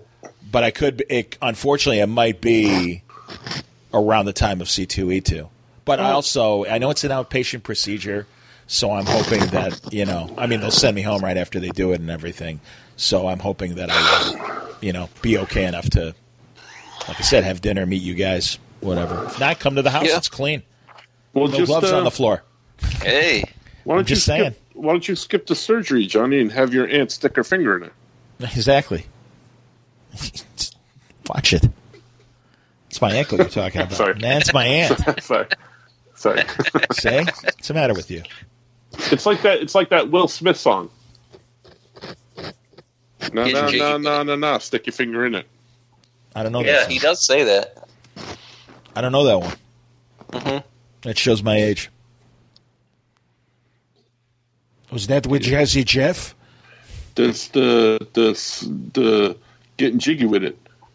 Oh, does he say put a finger in it? No. Stick your finger in it. That's what I said. I didn't know that. I never listened to Get Jiggy with It long enough to hear the full lyrics. I didn't know about the hidden lyrics. I don't know it either. Instead of getting jiggy with it, I just like saying stick your finger in it.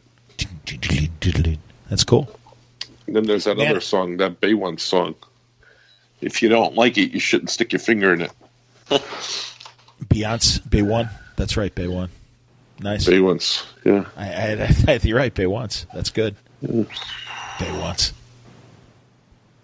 No. I would love to do an on-camera interview with her. We're here with Bay Once. How you doing? Really? I put this thing up online that made me laugh about. Do you see it, Scoot or Johnny? What thing? I saw something here. I'm going to screw it up if I don't read it. And I found it online, and I thought it was hysterical. And it's funny as Zippy the Pinhead's face. Almost as funny. That's funny. Let's see. Here we go.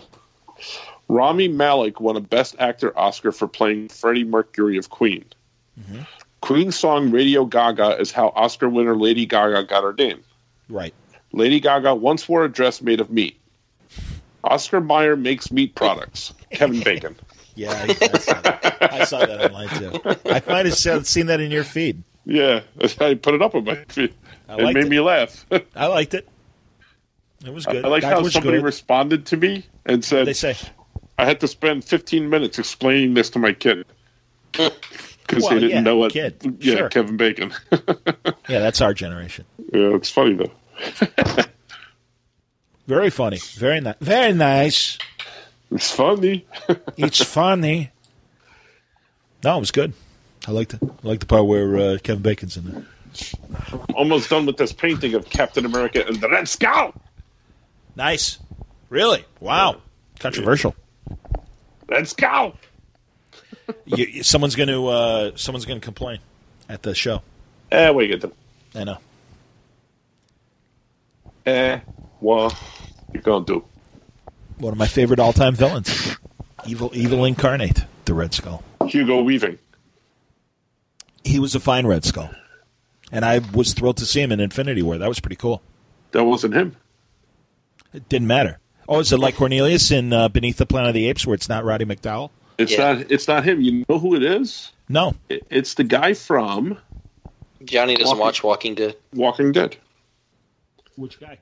It's the guy. Goggins? Not Goggins. Wrong show. He's one of the nice guys from the village. I forget his name. I'm gonna have to look. But he was in it, and that's very interesting. And Michonne from Walking Dead is in there too, and they both showed up to the premiere, and she was confused, and she was like, "Why are you here?" And he goes, "You're gonna have to watch the film." And it turns out he was the Red Skull. That's awesome. So, spoilers. What was Michonne in? Was she one of the Black Panther warriors? She was She's like the main one. Okoye. Oh, I didn't realize. Okoye, I didn't realize that's her. That's amazing. Yeah. That's awesome. I was happy for Black Panther. They represented. That's cool. Hey man, Star Wars was. They should have won an Emmy. Nominee. What's that? They should have won an Emmy. Black Panther should have won an Emmy. Yeah, exactly. They should, if they didn't win a Grammy, they certainly should have, because that's an excellent soundtrack. All the hits. Very, very good. Oh, you know what was awesome? I watched Here's something I have watched. Here's something I have watched. There's 3 out right now as we're recording this, but I watched the first 2 episodes of Doom Patrol. Oh, I saw them. I saw the first 2 episodes. They're very good. Awesome. Yeah. Oh, my God. I mean, truly.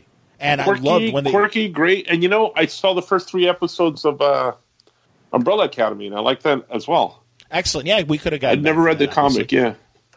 No, that's awesome. It's a great comic. And it looks... I saw the trailer, and it looks fantastic. I just haven't made the time. Do you like it, Scoot? I haven't seen it yet. Oh. I thought the Doom Patrol was really good, though. It was. I had reservations about, are they going to be able to do this where I like it, or what's going to happen? And I was pleasantly surprised. Well, I loved the first episode that they appeared in of Titans, and because Gar takes Raven to their house, and that was excellent. I love that Timothy Dalton is Niles Calder. Right.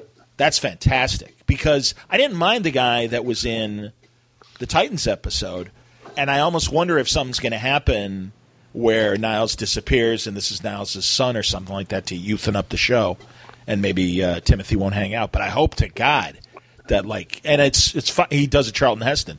He does a Beneath the Planet of the Apes where he disappears at the beginning of the movie and he comes back at the end.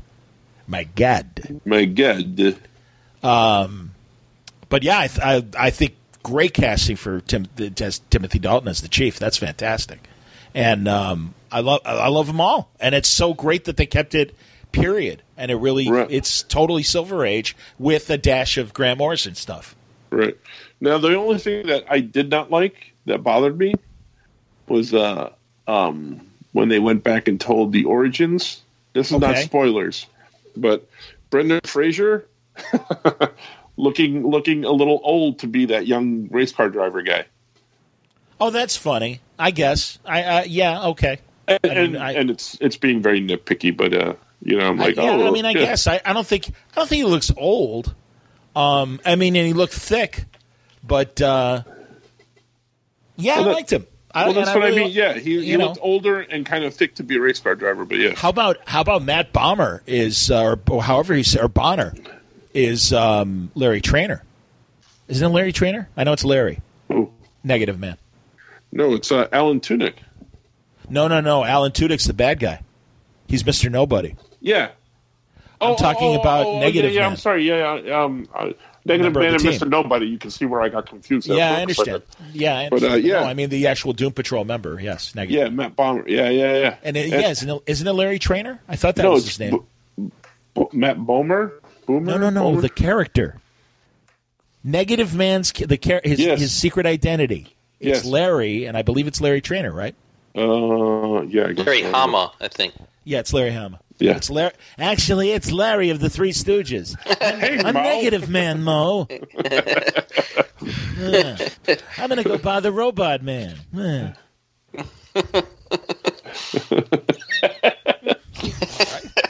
that what he sounds like? Yeah. It's Billy West. Stop pulling my hair, Robot Man. Exactly. Hey, Robot Man. Aren't you a little thick to be a race car driver? It's like Thick Flash. They could be a team. They could be a racing team. Say it in the Larry voice, though. Yeah. Hey, want to join a racing team? Okay, I just screwed up my painting again. Yes.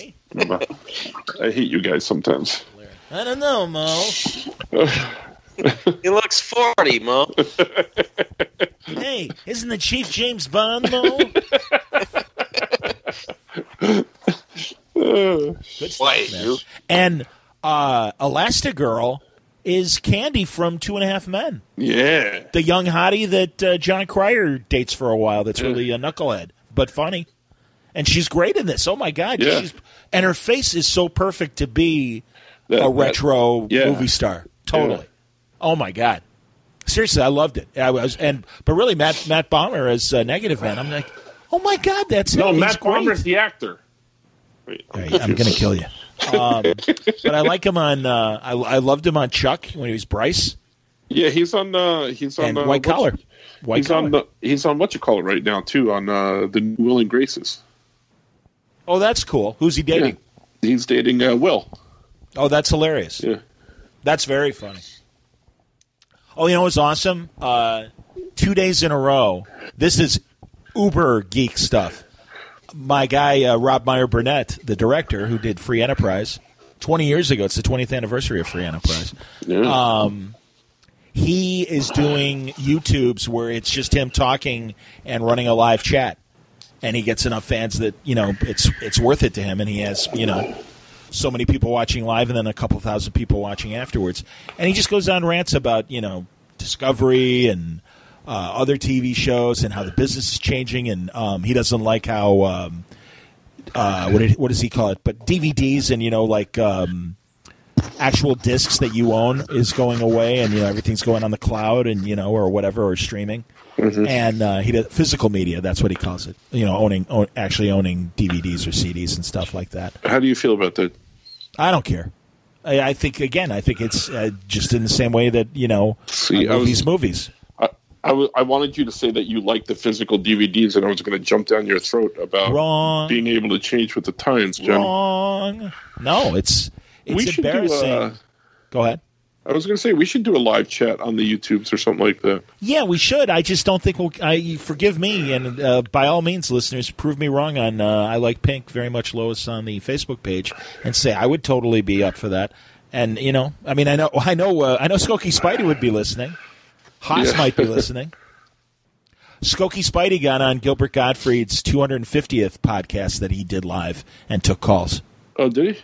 Yeah. It was pretty. He texted me. He's like, "Oh my God, I got on." I'm like, "That's awesome, man." But I was going to say, Rob's been doing this YouTube show, and yesterday and today he name checked Word Balloon twice.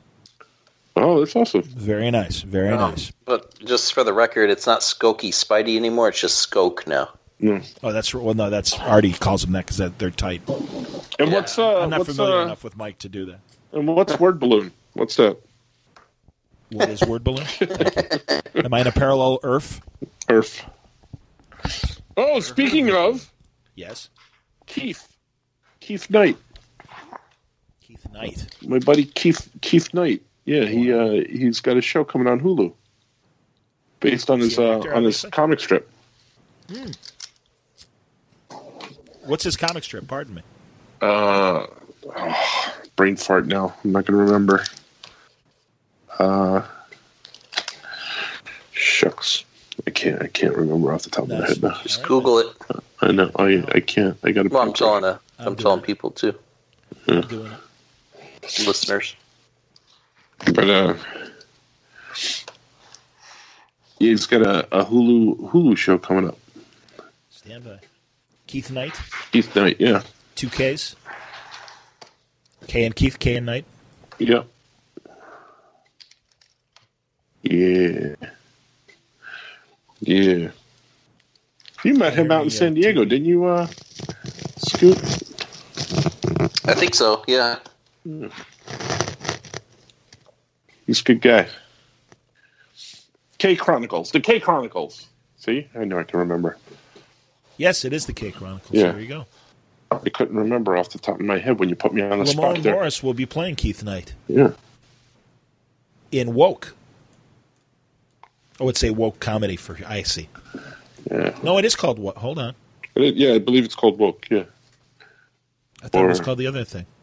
No, the K Chronicles, but I guess that's the comic strip. But Woke is the name of the TV. Yeah, the comic strip is the K Chronicles. Yes, that's it. I'm just saying to clarify. I'm very happy in case for people him. are looking for the K Chronicles. Yeah, that's pretty cool. That's very cool. Yeah. When does this debut? I'm not sure. Anyway, I saw that movie with the dragons. Train Your Dragon? Yeah, we saw it yesterday. Or the third movie? The third one. Okay. I think the first one is an absolute perfect movie. Okay. There's not a wasted scene in that movie. It's just done to perfection, story-wise, as far as story goes. How about the Squeakles? The Squeakles, I like the second one a lot. I didn't think they'd be able to top the first one. I don't think they did, but I think it's on par. Okay. And the third one, not so much, but I love the way it ended. So okay. Yeah, no spoilers, but yeah. That's cool. I want to see the Lego movie, obviously. Yeah, that's out too, right? Oh man, yep. And Captain Marvel comes out next week. Yeah, this weekend. Yeah, isn't Ethan hating on that movie? Who? Van Sciver? Yeah. I have no idea. Marvel. I have no idea. I'm sure I read some, or like he's been posting all these videos about how it's gonna. People don't like it, but they're like suppressing the negative reviews and only telling you the positive ones or something. Did she say something controversial, Brie Larson? About critics? About critics being white males or something like that? Yeah, that she wanted to make her more not as male-oriented. She wanted to make it more female and gender and I'm looking it up and sexual orientation. Because I know that we're kind of internet buddy pals with our friend Bucky. She owns Dark Side Comics out in London, and she got invited to the premiere. Oh, cool! And if you look at pictures, she's in the pictures with Brie Larson and Samuel Jackson and all that stuff. It's pretty cool. Mm-hmm. Oh, hold on, I'll be right back. Empowerment in a new film. Oh, see, I'll be right back. All right, while he's doing that, I've got an article from The Independent that has, it's a British paper, and it has a story about Brie Larson and what she said about portraying Captain Marvel. Wow. But right now it's reloading. I don't know why. Darn it. There we go. Brie Larson has discussed the importance of female empowerment in Captain Marvel, describing her character as remarkable. The latest addition to the Marvel Cinematic Universe, Captain Marvel, is the first woman-led superhero film for the franchise. Following U.S. Air Force pilot Carol Danvers, she generates superhuman strength and the ability to fly. While the movie is expected to deliver the typical superhero tropes, from bad guys and battle scenes to tragic backstories, Larson says the most important takeaway for the film is the importance of female empowerment. Describing her new role, the Oscar-winning actress explained that Danvers was a strong and impressive woman long before she was a superhero. Yes, that's true. There's a through line highlighting the incredible women that we have in the Air Force. But the other thing that I love about that is that she is incredible in breaking barriers, doing amazing things even before she had superpowers. Okay, I got no problem with that. That's an important fact, too. It's not like these powers were the thing that made her remarkable. They just highlighted what was already in her. The Roomstar also opened up to the physical challenge that came with the role, admitting she didn't think it would be possible to transform her body so drastically.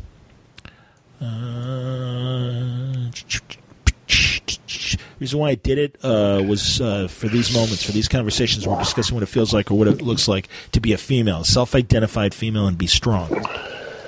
I want to start those conversations and highlight that I went from not feeling like I was capable of doing it to really being able to embody this in a new way. While she's undoubtedly making history with the upcoming film, Larson says she does not feel the weight of responsibility that comes with such an important part. I don't know if I'm crazy, because so many people have been like, you must feel pressure, you must feel responsibility. And I'm like, I don't. Is that bad? I just don't think it's that helpful to me or helpful to the story or helpful to the work to feel that way. For me, it's just like, I really love this character. I love Carol. And I think there's a lot of value in it. Okay. But where's the... I just wanted to focus on the job I could do. And especially with a movie this big, it seems like it's the public thing. It's this public thing. But when you're on set, it's super private. So that's how I felt. I felt like we were making a small movie. And that's the end of the story. No, but I thought she said something controversial. They're making it a big deal, but about her and like the tour, the press tour, like the junket, and how she's wanting more women and reporters and things like that. Oh, not just like just male critics, white male. Critics. Yeah. I don't know because I haven't read the stuff. I only heard about it. The smiling controversy. I don't know if that's it either, but okay. What's that? Yeah, not sure. Oh God! Here we go. Well, it might have been a reaction to this. Those who track outrageous trollish behavior online will recall the inane kerfuffle that arose following the release of the initial trailer for Captain Marvel.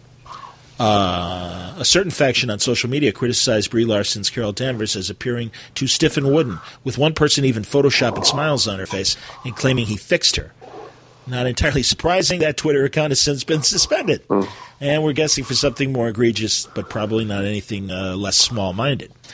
Turns out the film, which was already in the can at that point, had predicted that very reaction in a brief scene. Danvers encounters a random man on a motorcycle who contemptuously tells her to smile. That's just a depiction of the female experience, Larson told Yahoo Entertainment. That's just what it's like. So it didn't really bother me that much that I saw that was the reaction, because that's how it goes. All right. Anna Boden, who co-directed the film with her half Nelson and Mississippi Grind partner Ryan Fleck, said she just generally tries to stay off the internet, but was hardly shocked by the trolls. It was always in the script. It's not an upcoming thing. I don't know. All right, no, it's I found something. Brie Larson isn't letting Captain Marvel press tour be overwhelmingly, in quotes, white and male. Gotcha. So is on a mission to save the world, and not just in her latest flick. The Academy Award winner, this is from the New York Post. Winning actress might be the star of the blah, blah, blah, blah. The 29-year-old actress wants to use her platform in the lead up to the highly anticipated blockbuster to give voices to the underrepresented journalists.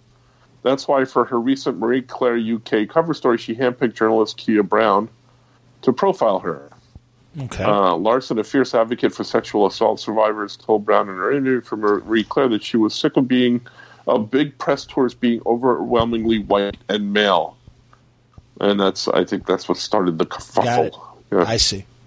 Well, all right. I think it looks good. That's fine. I'm excited for it. I think it's gonna be great. Marvel knows what they're doing with movies. I haven't watched Young Justice yet. Have you guys? No. That's on DC Universe as well. I don't have the universe. I understand. Yeah, I kind of felt like I had to get it to. Yeah, I think I might get it. On. And it's only like $7 a month. Yeah, I think it's a little cheaper if you do the year. Like they have a year subscription. That's right. Yeah, it might be $5.99 if you do the year, or something which like I that. believe I did. Yeah. Yeah. No, it's okay. And I haven't watched that. I've watched all Titans, and I've watched the Doom Patrol ones. Yeah, the first couple. What'd you think of Titans? I don't know. At first, I was a little iffy about it. Saw the first two episodes at the premiere in New York. Not a movie. With DC. It was. When they would do the big press thing, so I was like, I was kind of underwhelmed by it. I'm like, so was I. I don't know what's going on with this, but then by the end of it, I was kind of into it, and I thought it wasn't bad for being a first season. First season, I agree. Yeah. No, I completely agree. By the end of it, I think they kind of pulled it around, and I liked where it was going. It did. It started slow and also too spread out. Right. And I agree with you. And I just didn't know where some of the stories were going. And then once we did, it's like, oh, okay. And I really liked Jason Todd. I did. I liked Jason Todd. I really like Hawk and Dove. I love Hawk and Dove was a very pleasant surprise. Yep. And it was very cool the way they rebooted their origin, and I'm glad that they managed to get Don in there as well. Yeah. Because I got no problem with Donna, but it's like Donna's pretty cool. Yeah. And that was excellent. I liked it. I liked it a lot, and I loved the Doom Patrol episode. I thought that was good. Was it the same? Was it also the same Rita? I almost want to go back and check. I think it was actually. Probably was, and it would make sense that it was. Yeah. That's why I wonder if something's going to happen to Timothy Dalton, and they're going to have the young guy instead, like they did in the Titans episode. I don't know. Paulie's a pretty good name. Paulie. Exactly.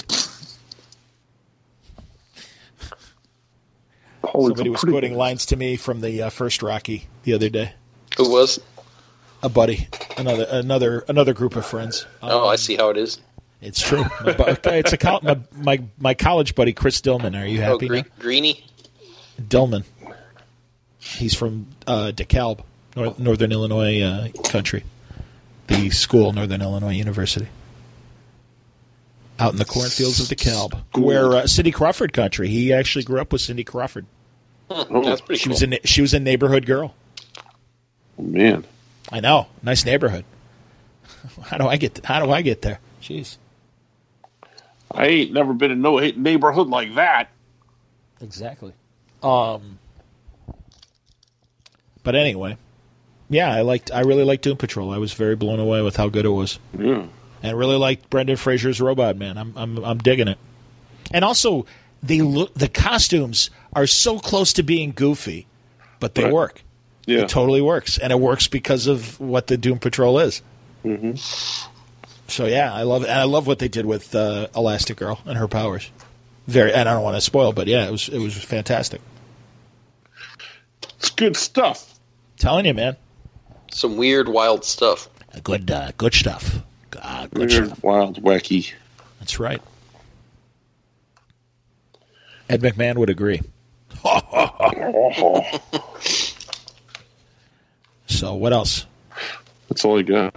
I ain't got nothing else. I heard Jonathan Ross, because I don't think his show gets on American television, because I know he was dropped by the BBC, and I don't think any other syndicator has picked it up. You know what I'm talking about? The British talk show host? Yeah. He's always the host of the Eisners, too. That's right, yes. Massive comic book fan. Is in the Steve Ditko documentary. He made it, In Search of Steve Ditko. Oh, I've seen that. That's Jonathan Ross. He had Mark Miller or something like that. Did he also have Mark on? Because I know he had Brian on. I know he had Hitch on. Brian Hitch, right? Yeah, from the Ultimates. Yeah. Actually, years ago, I believe on his old BBC show he did have Mark on. Yeah, because he's real good friends with him, right? I just saw the clip where he had Brian Hitch give the artwork to Samuel Jackson. Oh, that's awesome. Okay, good. Oh, you didn't see this? No, I missed it. I'm going to have to. I'm sure it's on YouTube or whatever. You can find it on. I think. I got to talk to him. I think it's on. I think it's on Bleeding Cool. If I'm not mistaken. Hitch hit me up while I was in the hospital. I'm like, Hitch, I'm sick. I go, I'm really sorry. I can't do anything right now. And since then I've tried to get back to him and stuff. So yeah, I hope he comes back. Yeah, we hit it off. He really loved being on. And I'm like, Brian, this is a blast. I'm like, please come back. I think I don't think it aired on the show, but they gave the exclusive clip to Bleeding Cool, where Jonathan Ross has Captain Marvel, what's her name? Brie Larson, and Samuel Jackson on the show, and he brings out Brian, and he gives them, because they're the first ones to use Samuel Jackson's likeness. Yep. So it's a very funny clip. You should watch it. No, I'd love to.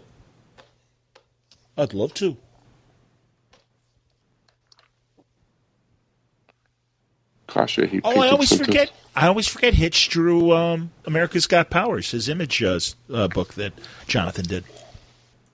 That's funny. Really? I totally forgot about that. Yeah. That's hilarious. Why don't you get Jonathan Davis on the show? Or Jonathan Ross? I'll get Jonathan Davison instead, and we'll do real people. We'll do a real Jonathan people. Taylor Thomas. Whatever happened to that guy? Or That's Incredible. Jonathan Davison? Yeah. He's still around, right? He is. He was actually on the Johnny Carson podcast and talked about the times he guest starred on the Tonight Show, and also guest hosted a couple times. Wasn't his face is like hardened plastic? That guy. Is it now? I don't know. All I saw back was then it looked like it was made of stone. Well, he was just he was very like too pretty for the room kind of look and everything. Yeah. Plus, he had like really good, real thick brown hair. I had John Davison hair in the 70s. I still have very thick hair like that, but it looked like John Davison's kind of helmet head look. But yeah, I saw a picture of him, and he's totally got long white hair now. Like, oh man, yeah, like halfway down his shoulders and stuff, like Heath Ledger kind of hair. But it's all gray. That's awesome. But he's still got that Peter Marshall beautiful face. Peter Marshall's son played for the Chicago Cubs and went by their real name, Pete LeCac. And that's really his name. That was really his name. Oh, man. And he's kind of infamous because he gave up Bob Gibson's last home run ball. Like, you know, or I should say, he hit a home run off of Bob Gibson, and that's when Bob Gibson knew he had to retire. Oh, man. Because Pete LeCoq sucked, and he beamed him in the next bat because Bob Gibson was that kind of mean guy. Great pitcher, St. Louis Cardinals. Lowest ERA ever. It was like 1 point something. It was under 2 earned run average. Ridiculous. I don't know what any of that means, Johnny. He's like, seriously, like, you could argue that he was the greatest baseball pitcher ever. I don't know what any of that means. And he was a big, giant dude and scary as hell. Franco was more into basketball. Are you, Franco? Is that your sport, round ball? Well, because I'm tall, so, you know. Sure. Yeah, that doesn't mean anything. That was the bane of my existence when I was... They'd always make you play basketball? Well, you know, being from a family that didn't speak English... Right. And when I went to school... Okay, I'm going to tell an embarrassing story about myself. I may have told this already, but I'm not sure. But the first time I was in gym class, and we played basketball, and they're like, well, this is what you do. And I'm like, well, I don't know. Coach said, everybody's going to go up and do a layup. Oh, man. I'm like, all right. I don't know what that is. Sorry.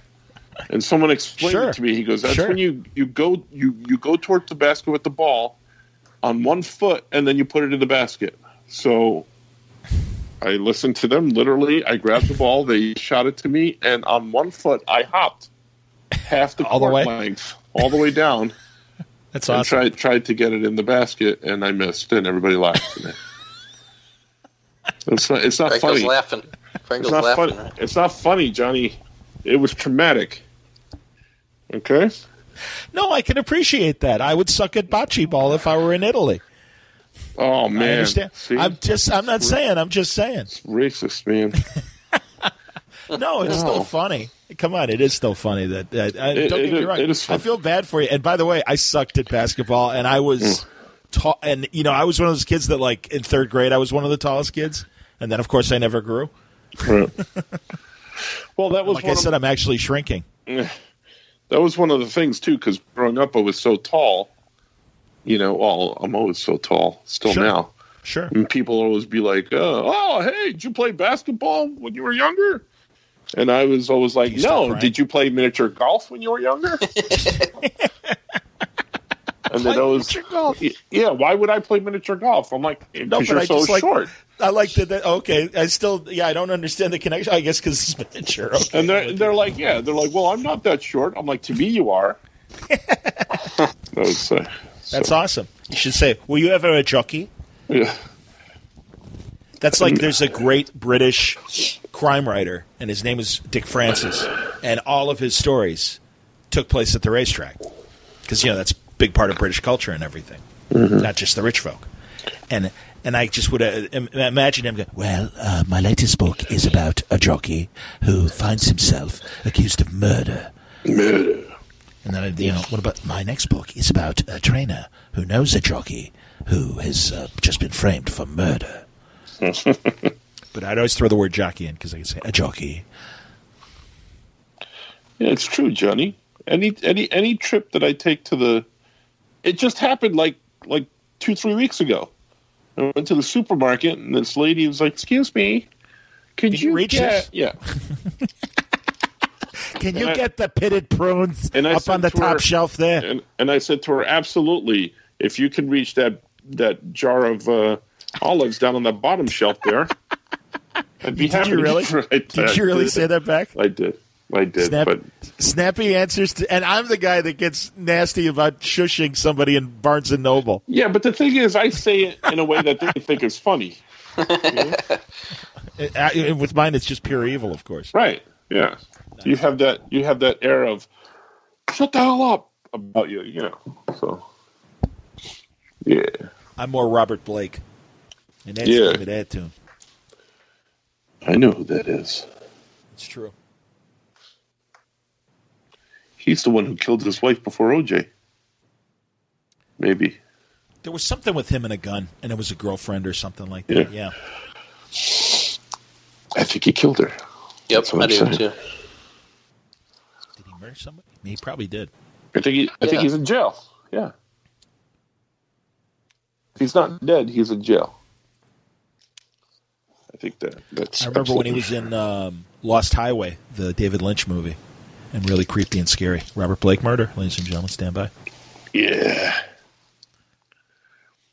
I'm almost done with that. Bonnie Lee Blakely was the victim's name. Yeah. I'm surprised you didn't know about that, John. Yeah. 2005. Even I knew about that one. Although, wait, excuse me. No, he was charged, but a jury found him not guilty. Yeah, he's in jail for something else. Let's see here. All right. Robert Blake finally pays for wife's murder. There you go. It's about a jockey. It's in. It's from the National Enquirer. David Pecker must have done. David Pecker.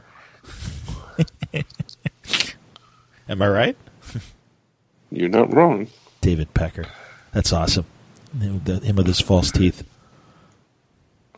With a name like that, you gotta either become rich, or just you get the crap beat out of you every day. I'm thinking, right? Okay, he was found liable in a California civil court for her wrongful death. That's it.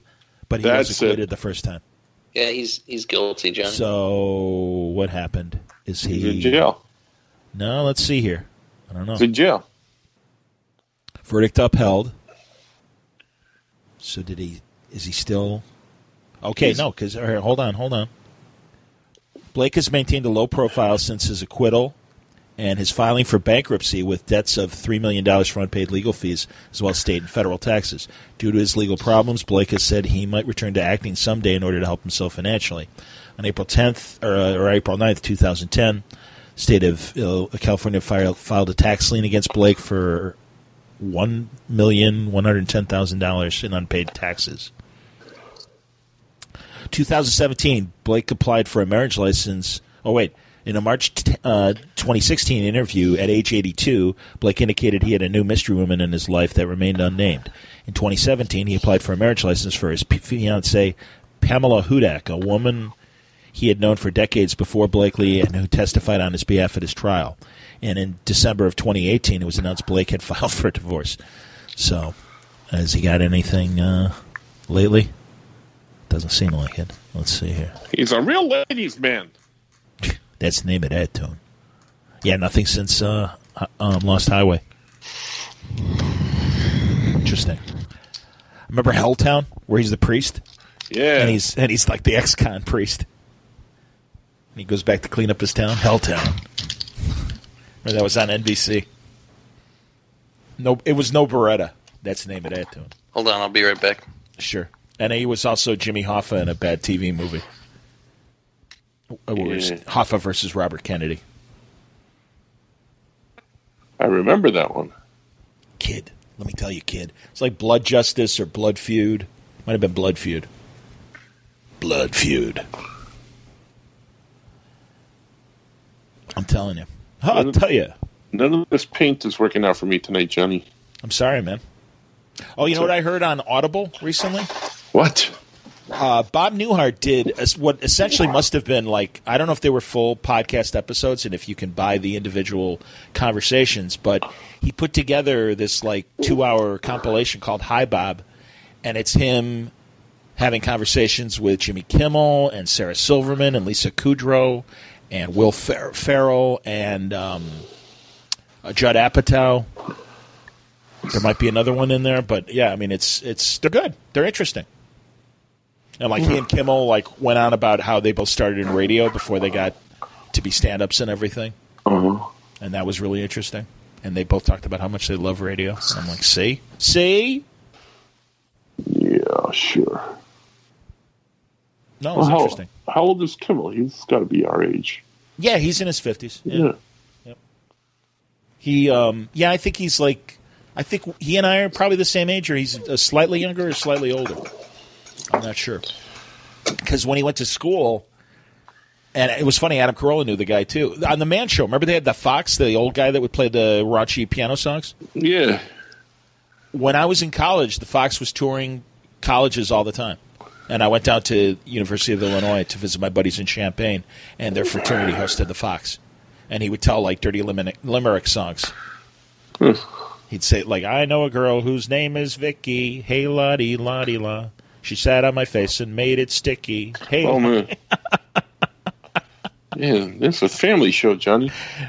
But I want to tell you. I'm glad Scoot wasn't here to hear that. And the Fox's wife would sing along with him and stuff, and she had lines in that song, and it's like, what? Are you kidding me?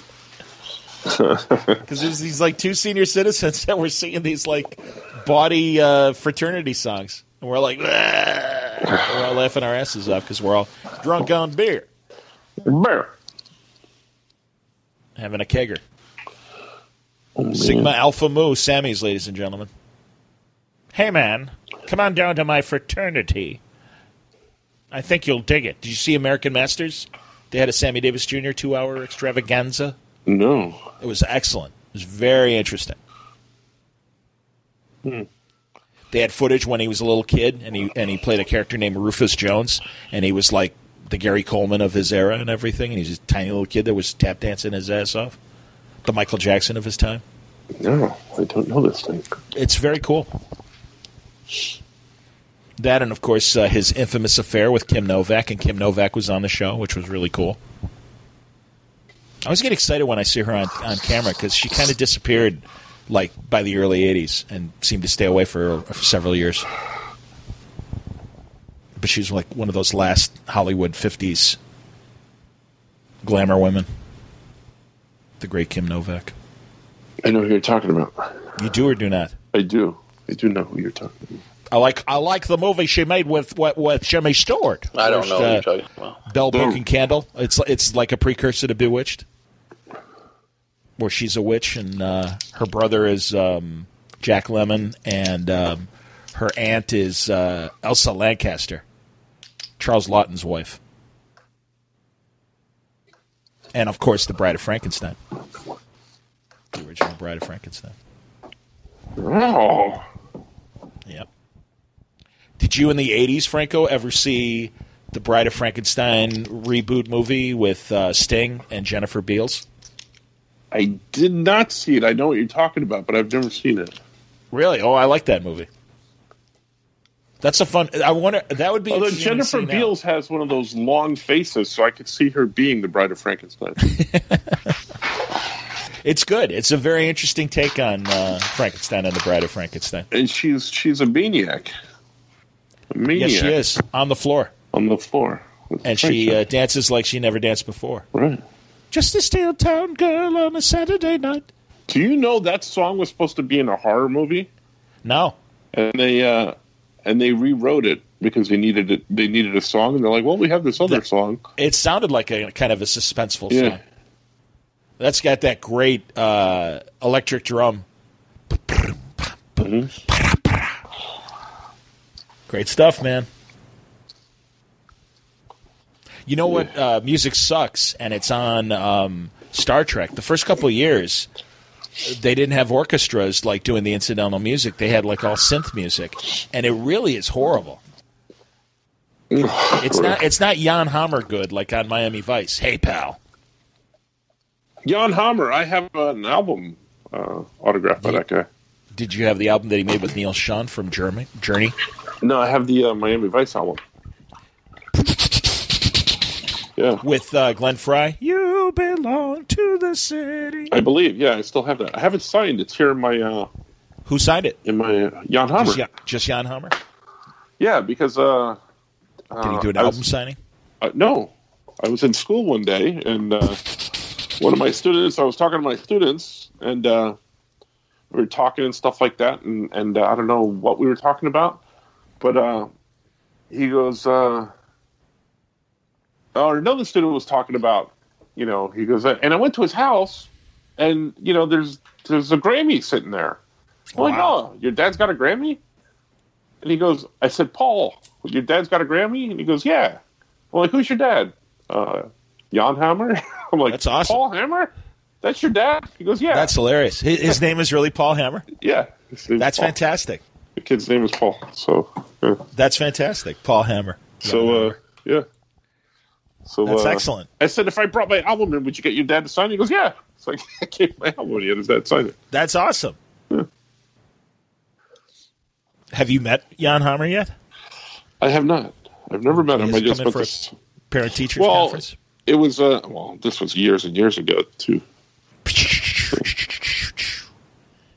I bet he walks around with a synthesizer in his pocket. I bet you he walks around with Don Johnson in his back pocket. Hey, pal. Is he still wearing the linen jacket and the T-shirt? No, he is not. I like when he pops up in movies these days, Don Johnson. Yeah, he was in a movie I saw recently with Jane Fonda. Oh, really? That's interesting, because I know he was in, what's-his-face, Tarantino's movie? He was in the Django. The Django, that's it. Yeah. He might have also been in Hateful Eight. I'm not sure. No, he wasn't. He was okay, not. I was going to say, I confess I haven't seen Hateful Eight yet. No, he was not. But he was in the Django. I was getting the two confused. I loved the Django. And that's then, a damn good movie. And then his daughter got all naked in those other movies. Who's his daughter? Dakota Johnson from the 50 Shades movies. Oh, that's right. Oh, that's his daughter. Damn. Yeah.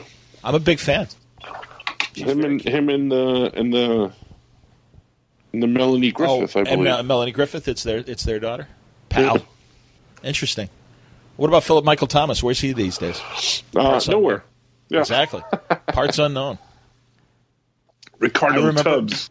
I remember when they were the cover story in Rolling Stone when I was in college. I had the Rolling Stone cover of Miami Vice behind my desk at the college radio station. I loved that show.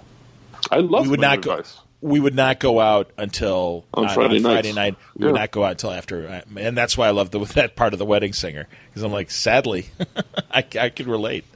We thought that guy was cool. We watched the Goldbergs, sure, TV show, and do they have a Miami Vice episode? No, they have a Wedding Singer episode, but unlike the other ones where they pay homage or they just did a Highlander one where there can be only one Highlander club at school because they had rivaling Highlander clubs. But that's awesome. But they did a Wedding Singer one, but they interspliced the footage from Wedding Singer, so it was almost like it was taking place at the same time. So like one of the characters was on the airplane, and Adam Sandler comes out and sings to Drew Barrymore. Oh, that's really funny. Yeah, so that was really funny, yeah. That's cool. That's excellent. That's very funny. I'm going to have to look for that. We'll be looking for that. No, I like that show. I like Jeff Garlin a lot. And I like the mom. She's funny. Yeah. Very cute. Very cute. The kids are cute. Not bad. Yeah. Good stuff. Good stuff. Yeah, and I was surprised because really, especially after that 70s show, it's like, wow, another show's going to do the same thing? And it's like, all right. Well, they did that 80s show that didn't last very long. No, it did not. That was awful. Going to the well a couple times too many. Well now they cast too. Well, it's funny because like the Goldberg show now is got a spinoff called Schooled, which is about the girl that was dating the son, Barry. Okay. It's like 10 years later, and she's going back to the school to go to work as a teacher. So it takes place in the 90s, and they do all the 90s stuff. Oh, that's funny. On that show. And that show's kind of cute and funny. Interesting. Yeah, I really have abandoned network sitcoms. I can't think of one that, even Big Bang, I'll watch it on Turner. I end up watching the reruns. So I'm always a couple seasons behind. I watch it, and I watch it on the. I got the Hulus, and I like the Hulus because it's all a la carte TV, and it's pretty cool. I like nice. it. That's nice. It's nice. I like it. Yeah, I'm a bad network TV watcher these days. There's nothing. Yeah, the last one I probably watched. Nobody cares, Scoot. No. Parks and Rec, I think, was the last network TV show I watched. There you go. I'm almost done with that. I only have a few more episodes to go. I've only seen like several random ones. I like the people that have been on it. Oh, I will. All right. There's one that actually I love that's a current show, and Francis is also a big fan, and that would be The Good Place, of course. I love The Good Place. Good Place is a good show. I like the fact that they only do 13 or 11 a year. Yeah. That's pretty cool. I'm thinking all shows should do that. I agree. I've been saying that for years. Because I'm digging the Titans and the Doom Patrol and all this other stuff. It really is better, and I understand that the reason why they did it was that's how they could pay for this stuff, because they would, syndication and the whole schmear. But no, I think, you have to go to a different business model, and I'm glad that shows like the ones on Netflix and Hulu and Amazon and the like do, and cable will do 13 episodes this season. It's good. I don't agree, Johnny. Well, actually, I do. I just wanted to disagree. Because that kind of drives me nuts with the CW superhero shows. Because it's just like, you always have like 2 or 3 before you get to the finale, and you're just like, come on, let's go. Yep. I want Barry Allen to fight Zoom, please. Mm-hmm. You know what I'm talking about. Thank you. Good stuff. Excuse me. May I go to the bathroom first? Thank y'all. I love that. I was going to say earlier when you were talking about Miami Vice, the show we all watched in college was Smallville. Oh, somebody please. save me. Yeah, that was like the show that everyone would get together and watch. I still haven't seen that show. Why? Because I saw the first episode. I've explained this before on the pod. I saw the first episode when it came on, and I was really excited because, I'm going to watch Smallville and show about Superman. And then right after I saw the very first episode, I read an interview with the producers and how they were going on about how Superman is never going to wear the costume in my show, blah, blah, blah. And I'm like, I'm done with this show. And I never watched it. And I said, I will watch that show when he puts the costume on because, for me, it's last episode. Yeah. So I watched the first episode. Scene of the last episode. I watched the last episode, the whole thing. Because I made a promise if they put him in a costume. I'm saying, though, like you only saw the shirt at the very final shot or whatever. Right, but they put him in the costume, so I watched it. Yes, they did. Oh. And of technically, course they didn't. Yeah, they did. He said that was all digital. No, but he's in the costume on the show, numbnuts. However it was done, it's okay. But I also liked I liked when they had the far shot of him pushing the Earth back into orbit. And it was, it was barely CGI. It was, it looked like Superman, though. It looked like he was in a Superman outfit when he was doing it. Mm-hmm. I like the one episode from the final season where Clark goes to the future and he's at the planet and Lois is like, it's still when he's deciding if he wants to keep dating Lois or not or whatever. Oh, yeah. And they go in the future and, of course, they're married and he meets adult Clark Kent and he's in the full suit and the glasses and everything and his hair slicked back. And he's like, look, I can't be in 2 places at once, so you got to help me out and be on the roof. And so young Clark saves Lois. It's good. I love, man, Erica Durance, wasn't that her name? Oh, my God. Seriously, like, best Lois.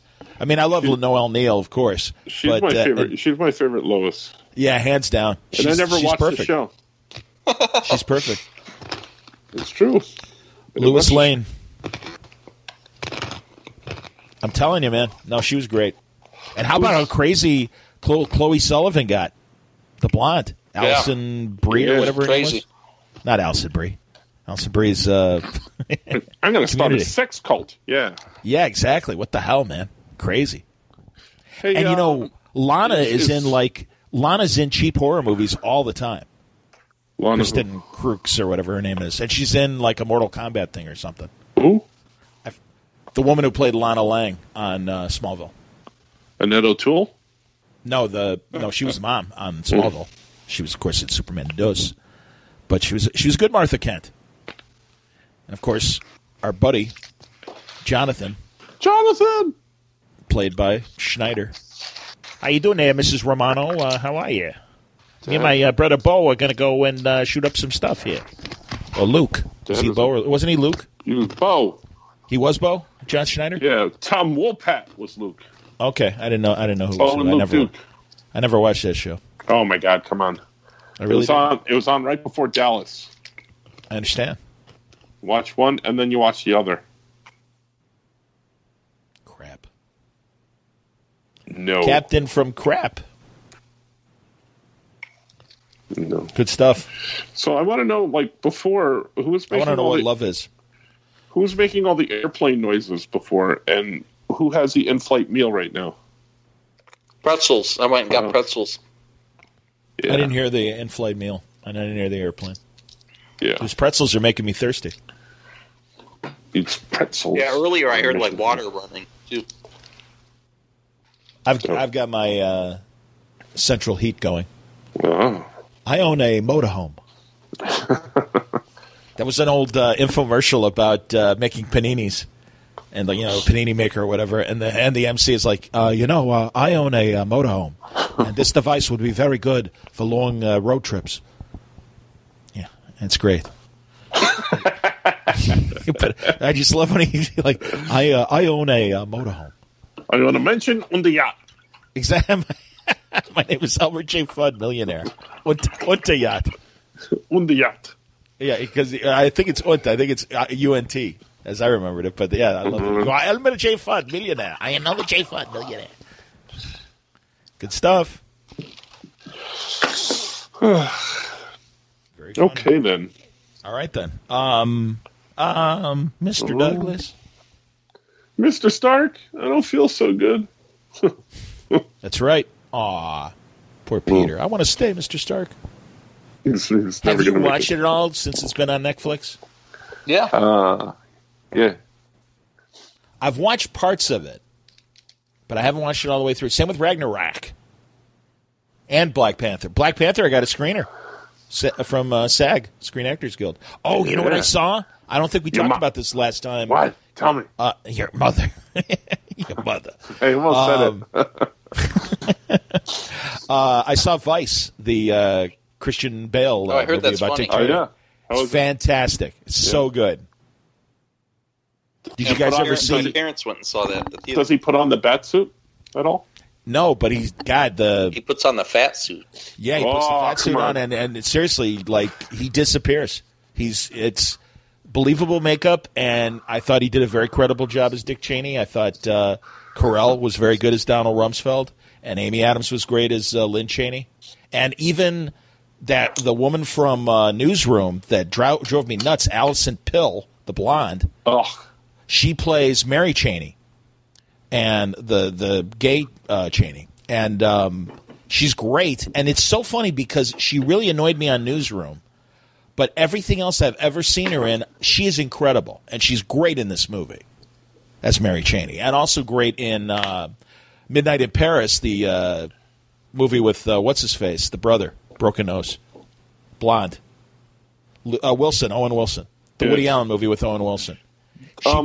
She plays Zelda Fitzgerald in that movie, and she's terrific. She's very funny. You hear that they might be rebooting the Newsroom? I did hear that for the Trump years. Yeah, why not? I think they should.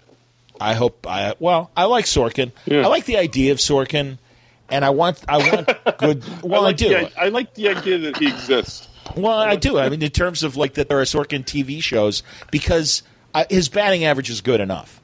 Right. And there are episodes of the Newsroom I did like, but there are a lot of them that like I'm just like, oh, get over yourself. Yeah.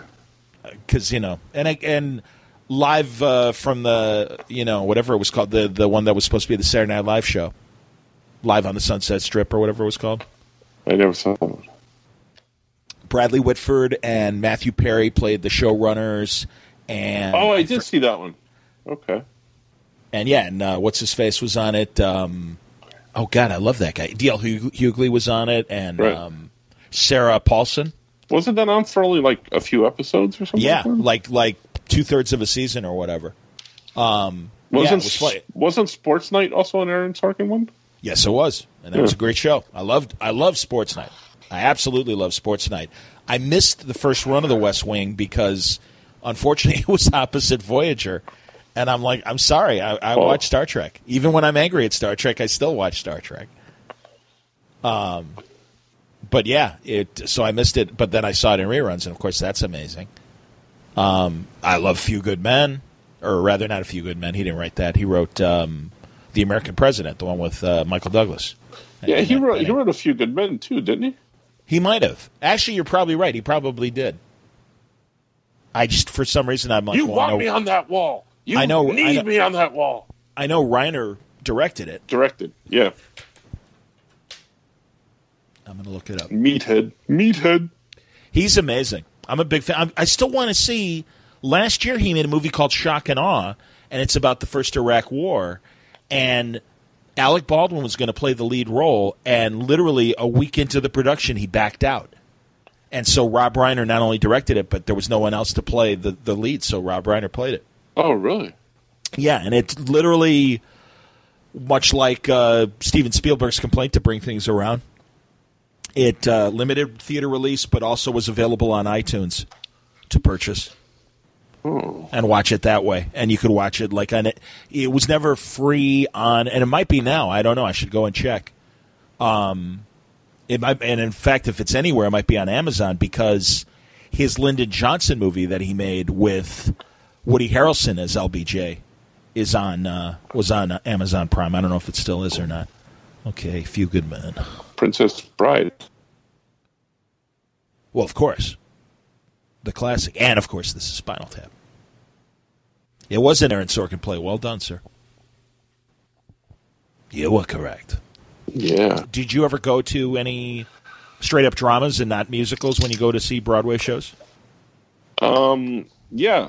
The last one, I like musicals, though, but the last one we saw was when I saw Daniel Radcliffe's penis. Oh, Equus. Yeah. See, how about that? For 20. That would be Equix, Alice? Yeah. Johnny knew that one right away. Well, it's kind of notorious for I mean, that's the point of the thing is that the kid's the kid's having therapy because he's fucking horses. Pardon me.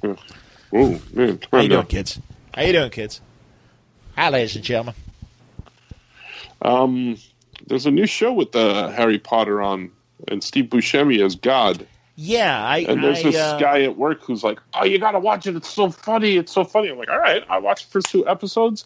It was not funny. Yeah, I couldn't stay with the first episode. I checked out because I like Defending Your Life. That's kind of a similar movie where it all takes place in heaven and everything.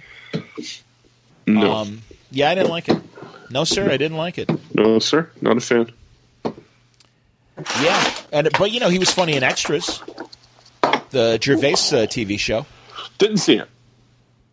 That's a good show, Extras, and it has a great final episode. That's a Christmas episode, and it's very he did it. It was a good wrap up. But of course, there's a classic episode where he meets David Bowie, and David Bowie starts extemporaneously singing a song about him being a little fat man. Poor little fat man. Sitting in a corner. It's very funny. So, I started to say, Doom Patrol, they used Lazarus, one of David Bowie's last songs, from that Black Star album, and it was literally like the second and final single. He died 3 days after it was released as a single. Oh. Crazy. He was amazing. Black Star, seriously, is a very cool album, and it's amazing that David Bowie, thank God he was able to do that final work. He knew though. Yeah, I'm very bummed. I'm very bummed that he passed away. He was one of my favorites. I hear you. High School. Ashes to Ashes. Did you ever watch that British TV show Ashes to Ashes? No, I have no idea what you're talking about. Or Life on Mars? Nope. Don't know what you're talking about there either. Life on Mars was a great British TV show. They actually adapted remade it here in the States. Yes, with Harvey Keitel and Christopher from The Sopranos. Yes, I know what you're talking about. And this Irish guy, Jason Momoa, was Momoa. No, not Momoa. The Irish guy. Momoa. He played the main guy who gets hit by a car and he winds up in the 60s or in the 70s. He's in the 70s. Oh, it's the Irish guy, Jason Momoa. Something like that. Jason Momoa, exactly. Nice. I don't know why I amuse myself so much. I don't know why. I'm not sure either. I knew Johnny was going to say that. Exactly. But you ever say something that you think is hysterical, but nobody else finds funny? That has to be all the time. You amuse yourself. Yeah. Hey, if I'm not gonna, who else is gonna? Exactly. Gonna. Like it. Don't make fun of my diction, Johnny. Don't make me get up. Is it almost 10? I think it's almost 10:30. Hey, Mo. Hi, Mo. No, it's not. It's is it almost 11 your time? Yeah, I think so. Darn. Yeah, it's 9:55 my time. Yeah. I thought it was 9:25. It is 9:55. Wow. Where did the night go? I was talking. Where did the night go? We let it slip away. That sounds like wrap if you guys want. I know you guys have to get to bed and it's work tomorrow and everything. Oh, I got the day off tomorrow. Already? It's snowing like a mother beast out here. Is it? Oh, really? Is it a snow day for you guys again? Yeah, they called a while back there. Damn, Gina. Yeah, all right. I'm shocked. Why? Well, I just usually we get the weather, then you guys get it 3 days later, and we didn't have that problem. Yeah, it came up from the south, and we're supposed to get like 10 inches here. Oh, that sucks, man. Yeah, what are you gonna do? Wow. What about Scooter? Yeah, I gotta work. Bummer. Yep. Scooter. How's the new house? It's good. Let's see, nothing really new going on. Oh, I'm doing Fantasticon Toledo this weekend coming up. Who are the March other 9th luminaries? and 10th. Who are the other luminaries that will be at Fantasticon? Dirk will be there. Excellent. Dirk Manning. Are there any autograph stars or no? Not this year. Usually there are a couple, but I think it's just all comics. They're really focusing on like comics people this year. So who else? Let's see. Victor Dandridge will be there. I don't know that name. Why do I know that name? Kaylin Smith, who's working on a book with Dirk. Let's see. I have to look at the list. I haven't really looked other than like the people I see like that I recognize from the shows, but there's probably people there that you would know that I don't even know. So it's Fantasticon? Yeah, Fantasticon Toledo. Fantasticon. But I'm looking it up. if you guys aren't doing anything, you should come by. Yeah, right. I'm busy that day. Yeah. Well, I was talking to the listeners on here. Oh. All my fans in Toledo. The one guy? Peapod, is he going to be there? Oh, yeah, Peapod will stop by, yep. Sweet. Fantasticon 20. Oh, no, this is last year's. Where's this year's? Here it is. I know, I got to tweet it out. I'm very confused. Wait, no, that isn't it. Fantasticon.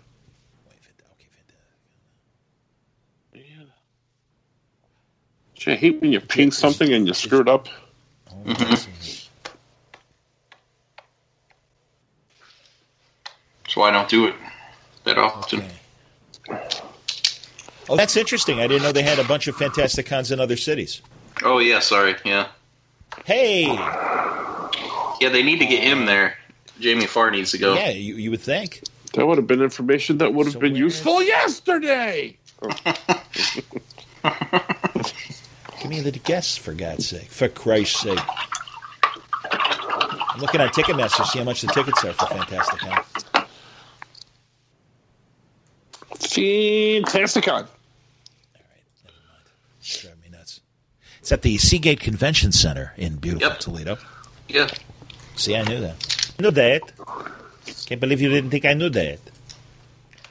All right, so... Oh, you're killing me here. There's also one in Port Huron, Michigan. Mm-hmm. That's the Blue Water Show. Then there's the Grand Wayne Convention Center, the Fort Wayne. Oh, that's interesting that they do it there. Because for a while there was another Fort Wayne, Indiana convention that I used to go to. Yeah, Discount Comic Book Service used to put one on. All right, show information. Where's Toledo? Cool. Oh, is it not? Oh, you're driving me nuts here, man. Oh, man, sorry. Well, I want to see a guest list, and I can't find a guest list. Seth DeMoose will be there, if you guys know who he is. He's a good cartoonist. I don't know who that is. Oh, wait. I saw special guests on the bottom. You should. He's good. Now it's popping in. Here we go. Here we go. I know who's going to be there. Scoot. We got the great Jerry Conway, ladies and gentlemen. Fine DC writer and, of course, Marvel writer, the man who wrote The Death of Gwen Stacy. You got Bob Hall. Hey, how you doing, Bob? You got Bob Wycick, or Wychick. Ladies and gentlemen, Chris Yambar will be there. Pat Broderick is going to be there. Daryl Banks is going to be there. Fine Green Lantern artist. Jim Beard is going to be there, of course, who does what's the name of his girly book? Yeah, no, Jim. There you go. Sure. I'm going to be at what you call Mike Zeck. C-Tweetsu. Oh no, Mike Zeck will be at Blue Water. He will not be at Toledo. Bummer. Oh, there's a few names there, man. That's cool. I'm going to be at C-Tweetsu. I heard. Do you know your table number? Yeah, it's right next to Scoots. Oh, excellent. Do you guys have your row of everybody? I'm Z8. Yeah. Excellent. Z, Dave you know? Nessler. Oh, no, that's also in Z8. WaterCon. I think I'm Z8 as well. I'm not sure. You're Z9, I think. Okay. There you go. Is Artie Z10? Yeah. Interesting. And Dave Scheid will be at my table with me. Nice. The co-creators of Wrapped Up, ladies and gentlemen. Mm-hmm. I saw Dave got a young adult gig of some sort. Oh, yeah. That's awesome. Mayor Good Boy. Is that the name of the character? It's about a dog that becomes mayor of a small town. Sounds like a wacky movie that stars Dee Jones and Suzanne Plachette. And Fred McMurray as a Shaggy DA. Now wait a minute. You're saying this dog is mayor? Hey, Steve, get the dog out of the mayor's office. That's Uncle Charlie. I love that guy. William Demarest. I saw a celebrity bowling episode with him, and he had to be like 90 years old. Hey, Steve, give me a ball. I'm going to knock these pins down. Almost like... Hey, Mo. Yeah, I don't know, Mo. That cracks me up. The dog's the mayor, Mo. He's a good boy, Mo. Leave him alone. I have to say, and forgive the self-congratulation, but my Larry is getting better. It's really good. Billy West used to be on the Howard Stern show. Yes, and he would do, and he was filthy. It was awesome. Hey Mo, I wouldn't bleep you with Shemp's bleep. Nice, Shemp. Poor Shemp. I love Shemp. The amazing. Have you ever seen online? Have we talked about the fake Shemp? No. They had a couple movies they had to do for their contract for Columbia after Shemp died. Like they were in production still. So they recut a couple old Shemps and put in new scenes. And there's literally a guy. You can find it on YouTube. You can find the scenes. There was a stand-in who from the back kind of looked like Shemp.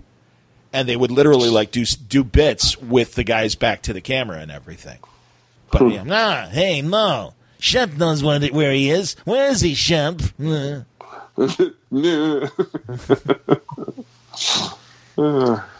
I think I'm going to pick up these two hookers. You want to go halvesies with me? Crap. I can see that. It's like the old Drew Friedman strip he had in National Lampoon, and it was Fred Mertz's Night Out. And it was like the first panel is him leaving Ricky in Lucy's apartment. I'll see you later, Rick. I got some business to attend to. And he's a pimp. He's a back alley pimp. And he's threatening to cut people with a jagged glass and stuff. It's fantastic. Fred Mertz. Fred Mertz's Night Out. He's playing craps in the alley and stuff. Very funny. Come on, Ethel. Good stuff. I don't know, Mo. All right, I got an idea. Why don't we hire Joe Besser? He kind of looks like Curly. Give him a buzz cut. Nice. Joe Besser. Not so hard. He sucked. That sounds hard. He was so bad. He drove me crazy. I like him on Abbott and Costello when he plays the infantile Stinky, and he's a 50-year-old man. Be nice to the kid. Infant. All right, boys. Up, I would say. All right, then. I think it's time we're to done. go. Yes. Yeah. Call us when you see us, or whatever. Follow us. Hope you enjoyed this episode. We'll be back in about a month or so. Exactly. once again, we schedule our things by the Farmer's Almanac. So we will see you at planting season. That's right. Yes. All right. Where's but Artie? follow us when you see us. Oh, what happened? I missed it. Where's Artie? You don't know where Artie is. I don't know. But follow us when you see us. That's the mystery. And come see us in the different places in Ohio and Chicago and stuff. Yes, the Fantasticon in beautiful Toledo. Yeah. And then followed by 2 weeks later at C2E2 in beautiful C2. Yeah. Chicago. That's crazy, man. That's all coming up very, very soon. Very soon. Very, very soon. Tell me about it. I can't believe it. We're like less than 3 weeks away from season. Yeah. It's con season. That's amazing. That's amazing. Yeah. Feels like just yesterday we were eating at Rick and Benny's. It's true. Those, chicken fried steaks that sat at the bottom of your gut like a brick. All right. Let's wrap up, though. Okay. We're both tired. I know. Nice. All right, boys. All right. See you. All right, bye-bye. Later. Bye-bye. Bye-bye. The excitement builds. A new era begins as the Republic of Ireland take on Georgia in a crucial UEFA European qualifier, Tuesday, March 26th at the Aviva Stadium. Come show your support for Mick McCarthy's first home game back in charge, as the boys in green look to qualify for Euro 2020. The Republic of Ireland versus Georgia, March 26th, Aviva Stadium, kick-off 7:45pm. Get your tickets now from just €35 at ticketmaster.ie. Booking fee applies.